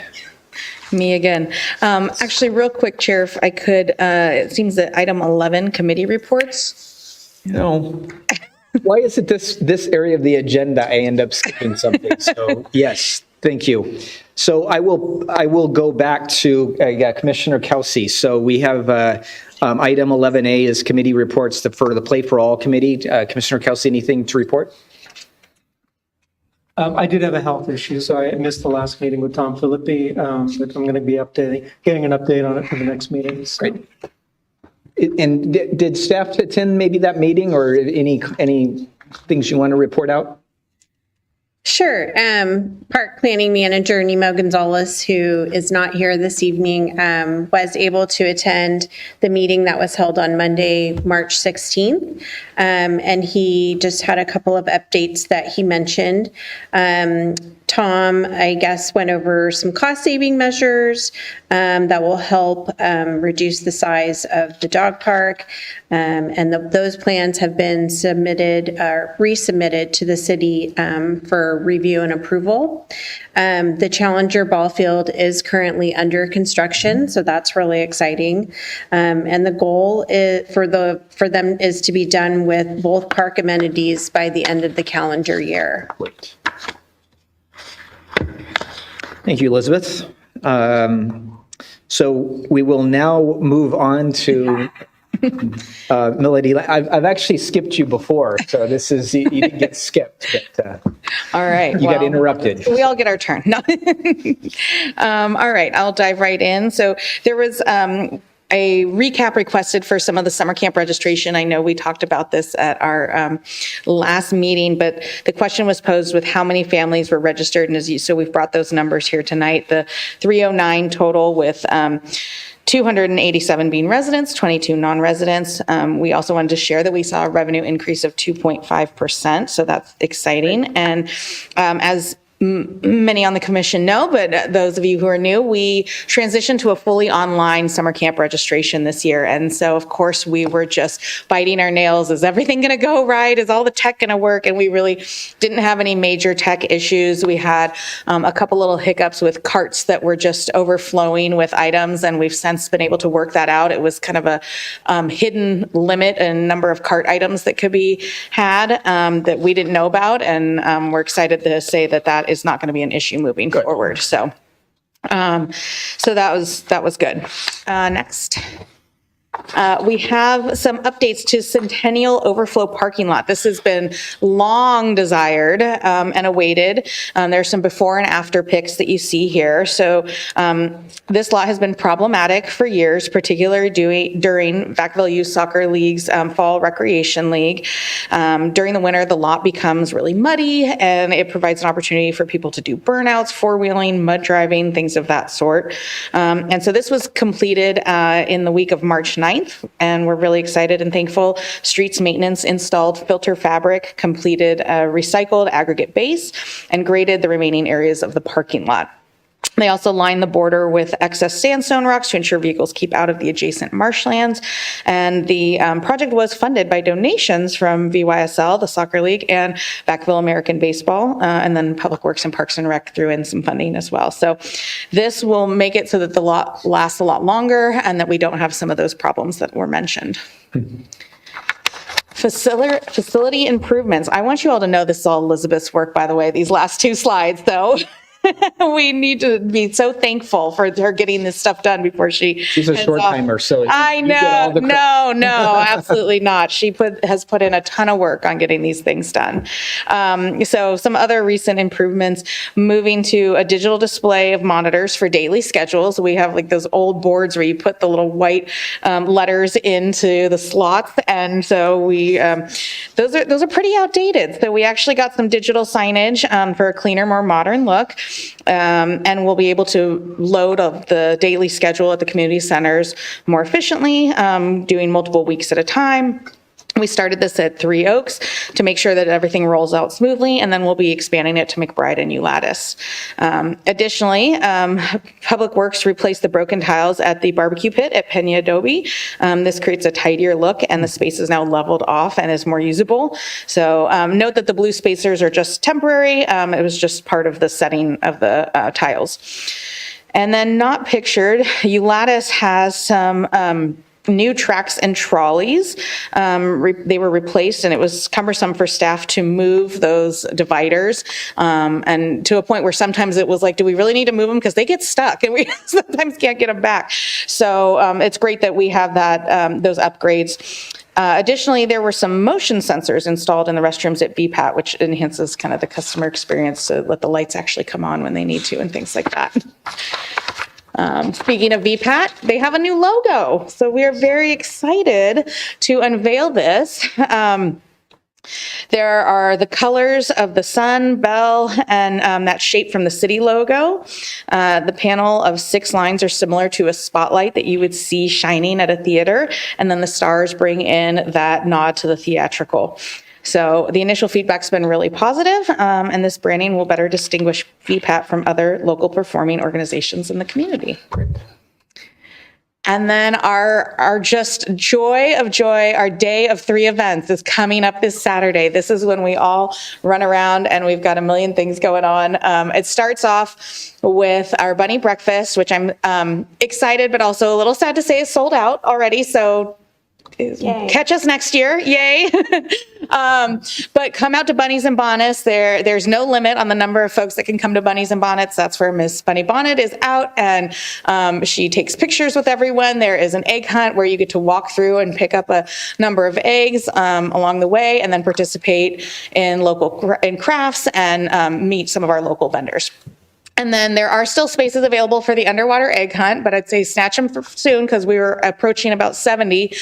We have room for 100, and then we do take some drop-ins, but that is a really fun one because the eggs get out there empty, you collect them, and then you turn them in for your goodies. So that's a really fun one, and hopefully we'll get some good warm weather for that day, which it is supposed to heat up. So hope to see folks out at all 3 of those. At VPAT, we've got the legendary Wailers featuring Julian Jr. Marvin. He is leading the band and reincarnating some of the classics by Bob Marley and the Wailers in their most authentic form, and there are tickets still available for that. VacaCon coming up in a week and a half. And this is the one I said Elizabeth will be at. So again, putting that on the record that she will be joining us. 2 days of celebrating pop culture. We've got some really exciting celebrities. Tia Carrere, who you might know from Wayne's World, Christopher Mintz-Plaze, iconically known as McLovin, DJ Qualls, John Morris, who plays Andy from Toy Story. He does the voice. Emily Rix-Han, Bonnie from Toy Story. We'll be doing a cosplay contest on Sunday. We'll have amazing exhibitors, an anime car show, a craft corner, lucha libre pro wrestling, fandom meetups, concerts in the courtyard, and we will have a host from Time Pals podcast, John Powell, doing some emceeing and facilitating of the guest panel. So it's a great lineup. It's always an amazing event, award-winning, as was noted earlier this evening. Please come out. All right. And then Vacaville in Plein Air, a multicultural arts weekend. This is the one that you heard about a little bit before this evening as well. That's coming up on Friday, April 17th and Saturday, April 17th. We will be kicking it off with a long overdue reception for Pilar by Angela Arteritano. You may have seen Pilar as you were walking in this evening. She was long awaited to her new home with some of the solar panel construction going on here at City Hall. She had to sit at Ulatis Community Center, where she was also getting a lot of love, but she's meant to be outside, breathing the fresh air. So we're excited to start the day off with that reception. But Friday and Saturday will prove to be great. Friday starting at Andrews Park, Town Square, at 2 o'clock to about 7. This evening will highlight local arts organizations. We'll have landscape painting and demonstrations, artist craft talks, painting workshops, artwork for sale, live music, dance performers, and there will even be some live painting of a piece that you may be familiar with, the Phoenix Rising, that was unfortunately painted over from the Art Gallery Annex. It's going to go to its new home, which is the Georgie Duke, and a wall that's facing one of the driveway that kind of goes past there through the parking lot. So the artist will actually be doing some live painting of that mural during this weekend. So that's really exciting. And then lastly, if there wasn't enough going on in April, we had to do one more thing, which is the Lattice Gardens Bridal Fair. This is an event, this is our second time doing it in recent years. We've got over 20 vendors. There will be a cake dive, garden tours, and a gown show. And I know our staff member who's putting it on has corralled many other staff throughout City Hall and their kids to be part of that. The outfits, the gowns, there's going to be ring bearers. My son will be participating. Other staff will be there in gowns. So it's a fun time. And it's really great also to see the cake dive, because that is where everyone gets messy and cake gets all over the place. And yes, we put a tarp down, but it's really fun. So that is it. I am happy to answer any questions. Any questions for Melody? Just a couple comments. You're not going to get away that easy. I just continually am impressed with the breadth of activities that come out of the department. And for the new commissioners, you might be overwhelmed with all of those. That's actually pretty typical month to month. I mean, they just are continually doing activities and bringing it to our attention. So I just very impressed, and keep up the great work. Just on the VacaCon, just for the new commissioners, just to give them a sense of the size of that. That's a significant event. This is not something that is common for cities our size. 10,000 people attended last year? What are the? Yeah, that's where we're hovering around 10,000 people. So the event started in 2019.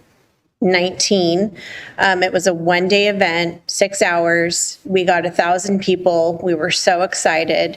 It continued to grow the next year. We hit COVID, took a pause for a second, regrouped, came back stronger than ever. Moved to 2 days, so now it's a 2-day event, and we get the span of all ages from cradle to the grave. It was originally designed as a program and a special event to boost our teen programming area. And when we hosted the first one, we quickly realized that it really appealed to people of all ages. So it's a very unique event. It's very visual. And as Chair Oz mentioned, and Melody mentioned, there's a lot that goes on with it. There's a lot of layers to it, and there's a little something for everyone. And it's great people watching for sure. And it just allows people to come out and be their most authentic selves. So we certainly encourage you, if you are looking to kind of start getting in and visiting programs and visiting events and really seeing what we do and what our staff do and make the magic happen, this would be a really lovely way to do it, because it really does take the whole department to put it together. But staff have done a phenomenal job of having it grow over the years in both quantity and quality. And so we're just super proud of what they put together and the product they produce. And it's amazing what you see over the course of 2 days. And my understanding is the size of our VacaCon is comparable to some very large cities as well. Yes. So yeah. We're a mid-sized to smaller city, bringing up an event that the much bigger cities would bring. Yeah, we take over the Ulatis campus. So we use the Ulatis Community Center, we use Vacaville Performing Arts Theater, and we use the library, Solano County Library. We also use behind the buildings, adjacent to the buildings, in front of the buildings, the courtyard, every nook and cranny we can find, we program. If we had a bigger space, we would host it in a bigger space. We've just gotten more creative in where we're putting people. And so I would say that we are, I'm pretty proud of what staff have done with it.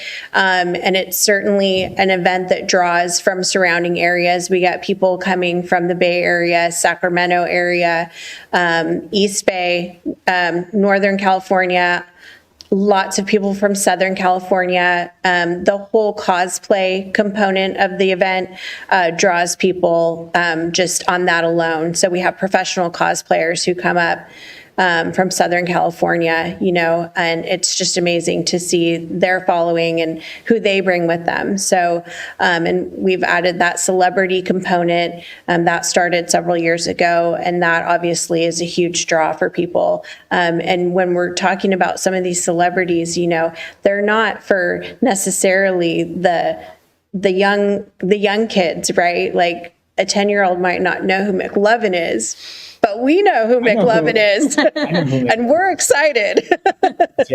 But then we also have, voice actors from so much of the current anime and the cartoon and animated shows that are out there that, I'll be honest, I don't know who a lot of them are, but the 10-year-olds know who they are. So we really try and appeal to for something for everybody. Yeah, I attended the last one, and I spent a lot of time with the vendors, just asking them about their experience, where they're from, and what they thought of the event.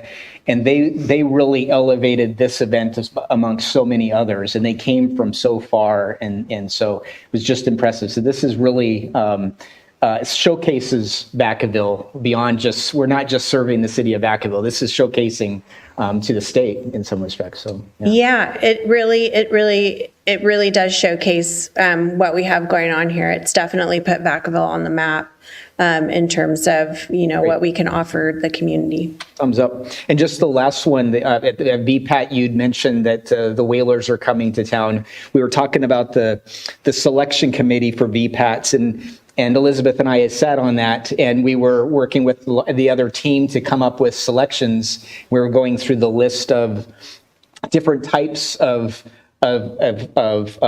shows that we wanted to bring, and we mentioned reggae. I like reggae, and she liked reggae, and so we ended up getting a reggae band. And so that's how we were able to bring them to town. So I'm looking forward to that concert as well. So.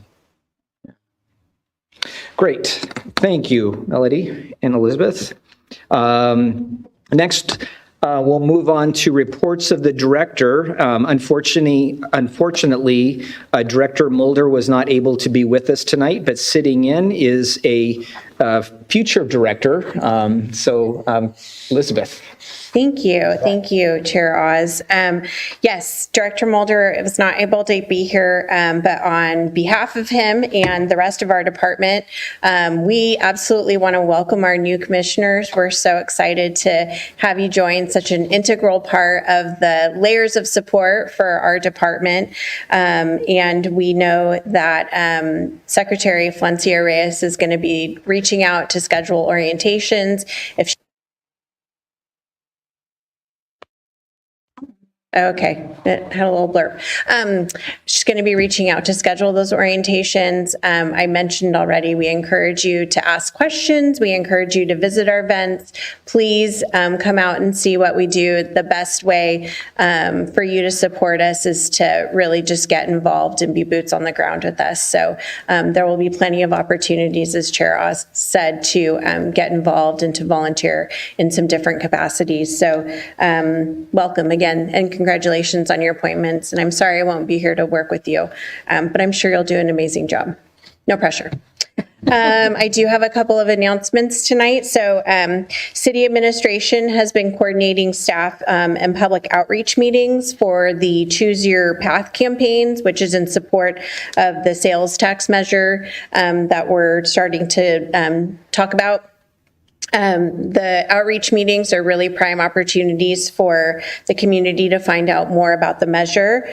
So we really encourage everyone to take advantage and to go out and attend those meetings, take an active role, ask questions, and learn about all the ways that this effort will benefit the city. And especially from our standpoint, Parks and Recreation will benefit from it tremendously. So just, selfishly, we want folks to get involved and be active in the campaign for that. And then, as Chair Oz mentioned, our park planner, park planning manager, Nemo Gonzalez, is not here this evening as well, but I did want to give a shout out. On Monday, March 23rd, he and his staff, as well as representatives from Verde Designs, hosted a community outreach meeting for the Unity Meadows Park Master Plan. Say that 10 times fast. We had a great turnout where stakeholders were able to give input for their preferred amenities and to ask questions. And the next step will be for the feedback to be incorporated into the designs. And then the master plan will be brought before commission at a future meeting. So you all will have a chance to see it as well. And then my final update is that I just want to give a shout out to one of our staff.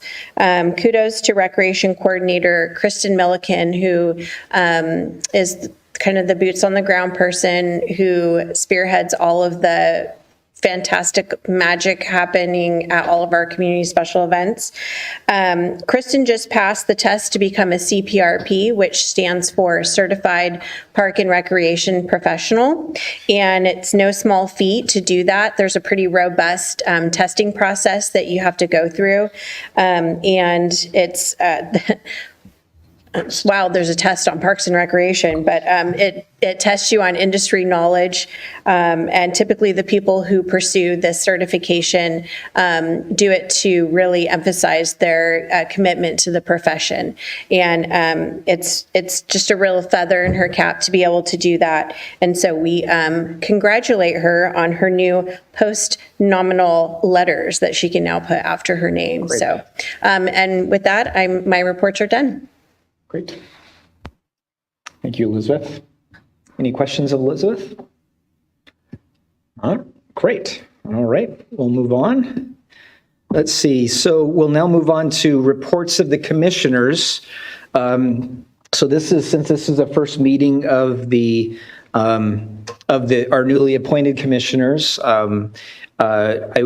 this is our opportunity to just share any thoughts, observations that you want to share with the commission staff and the public.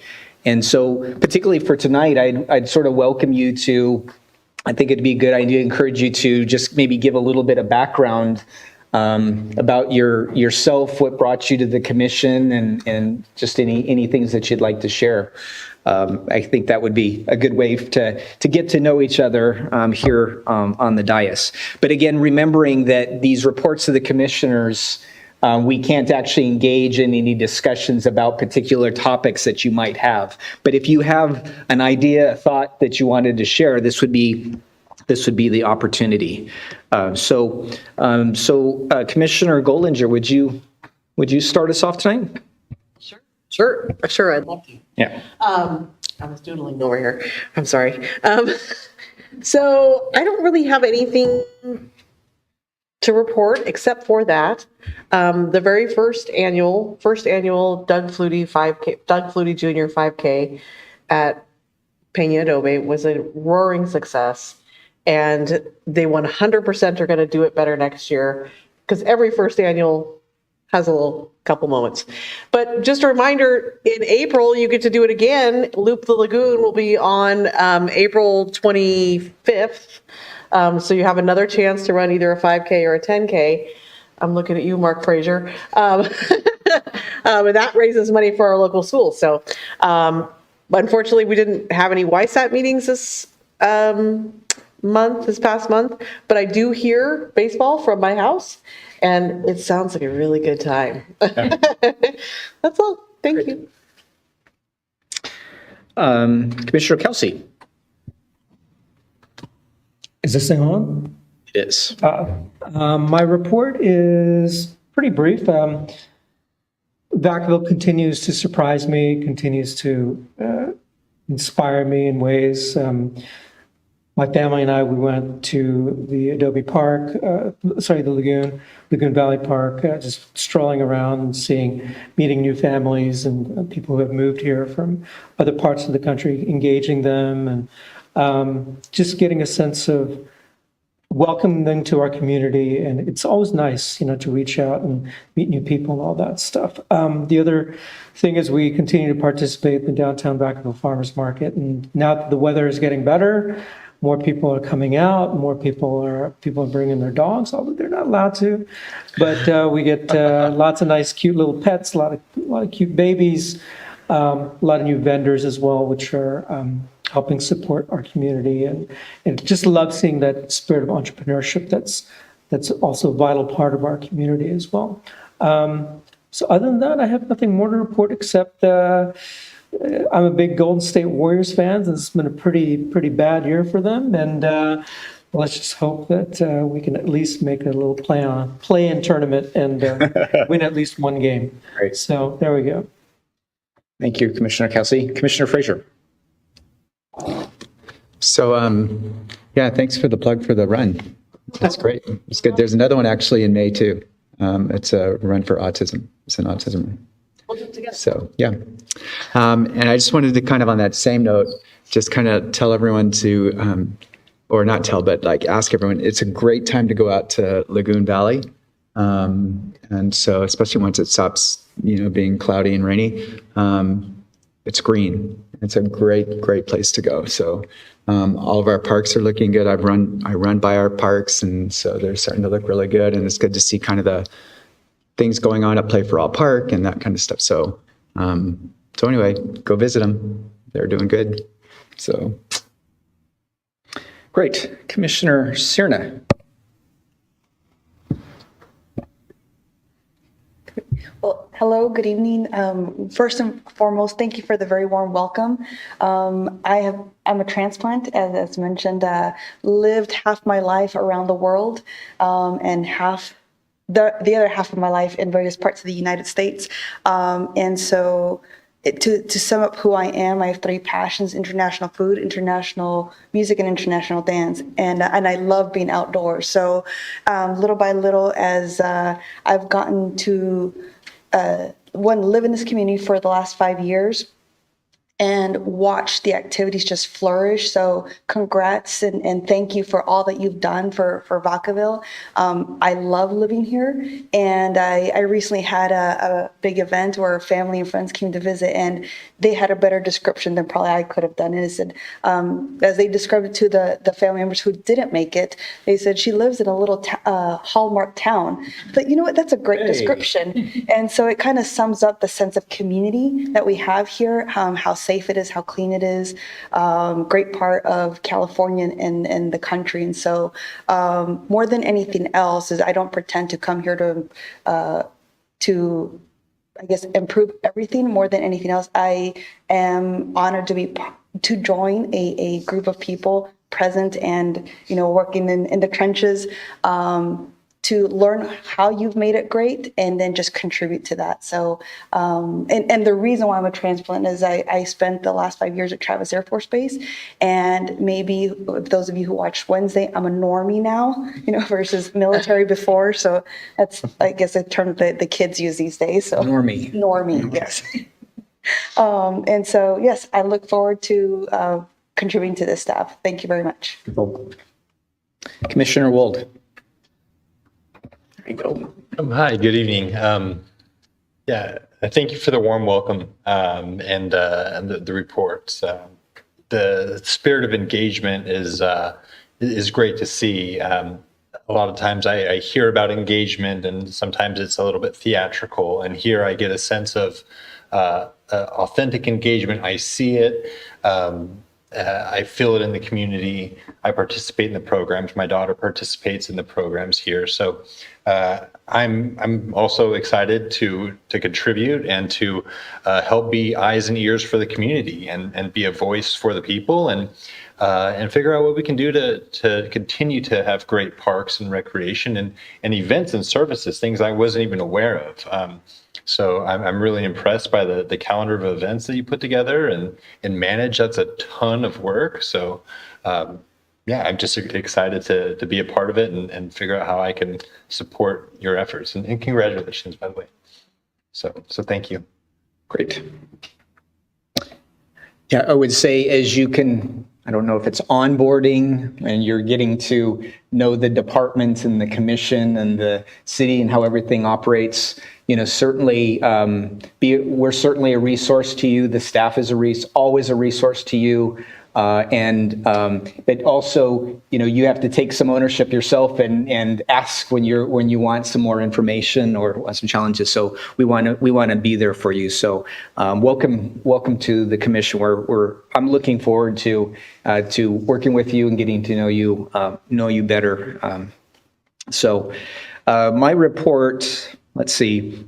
I attended the Vacaville Girls Fast Pitch softball opening day earlier this month. Wow, that was hugely attended. What a great event! And I just think, and they're very happy. They're very excited to have the larger space, and I think it worked out really well. So that was great to attend.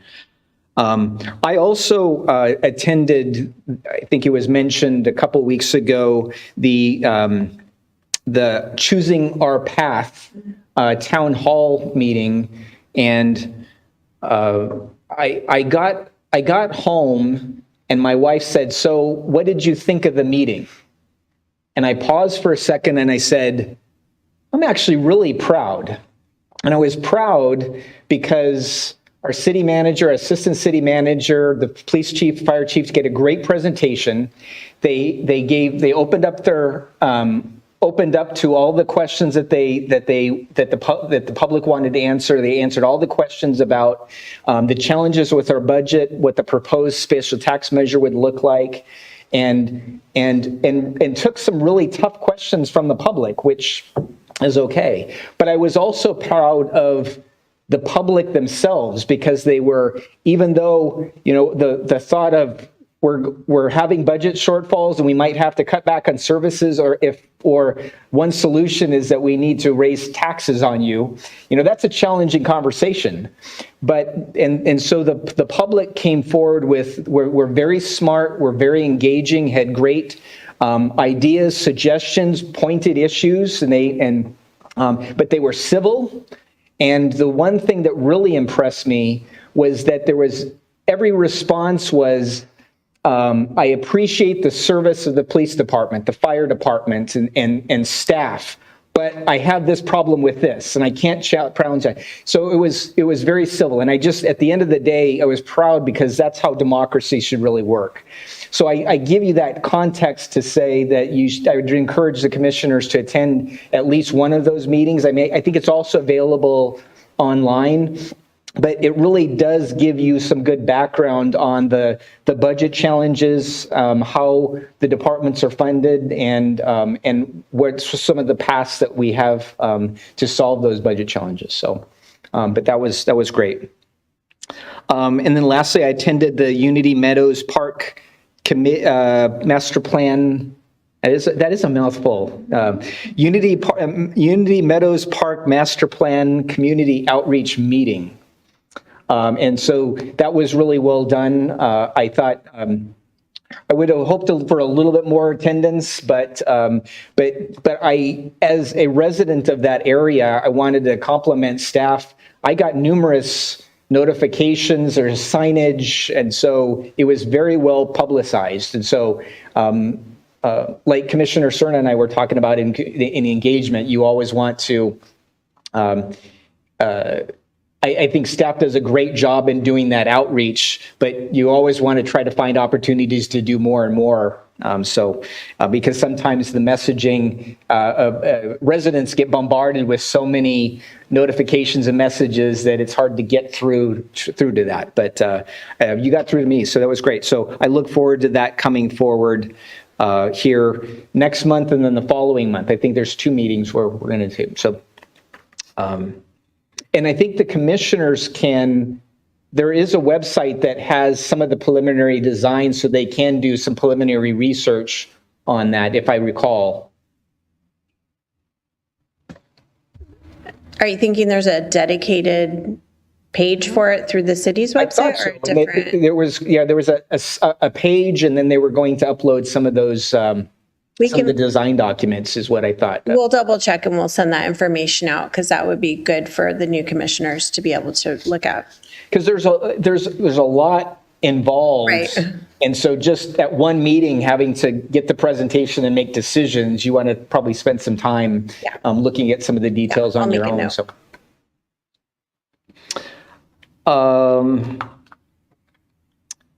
And then lastly, I want to just take a moment and thank our former commissioners, Aisha Gutierrez and Commissioner Bruman, for their commitment and dedicated service to this commission, to the departments, their advice to the council.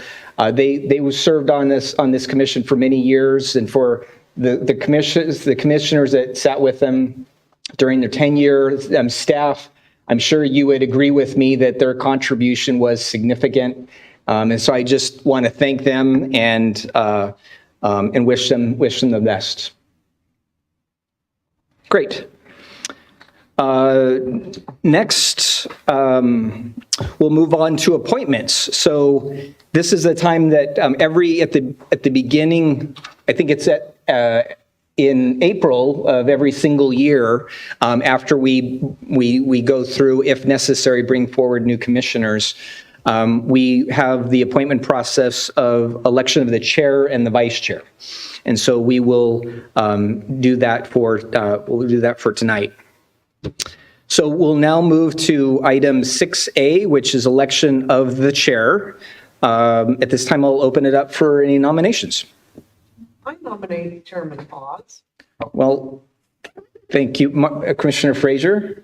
Yeah. I'll recommend that we do Chairman Oz. Commissioner Billinger. I second that, yes. I third it. Can I fourth it?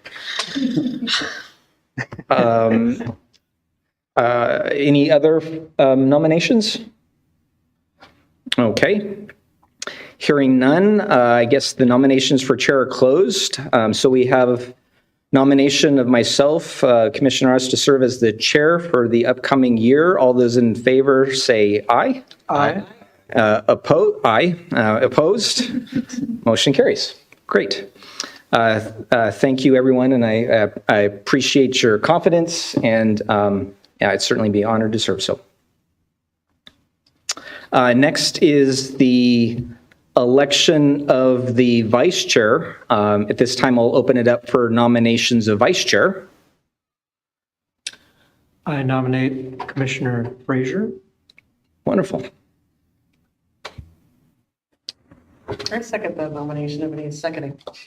Great.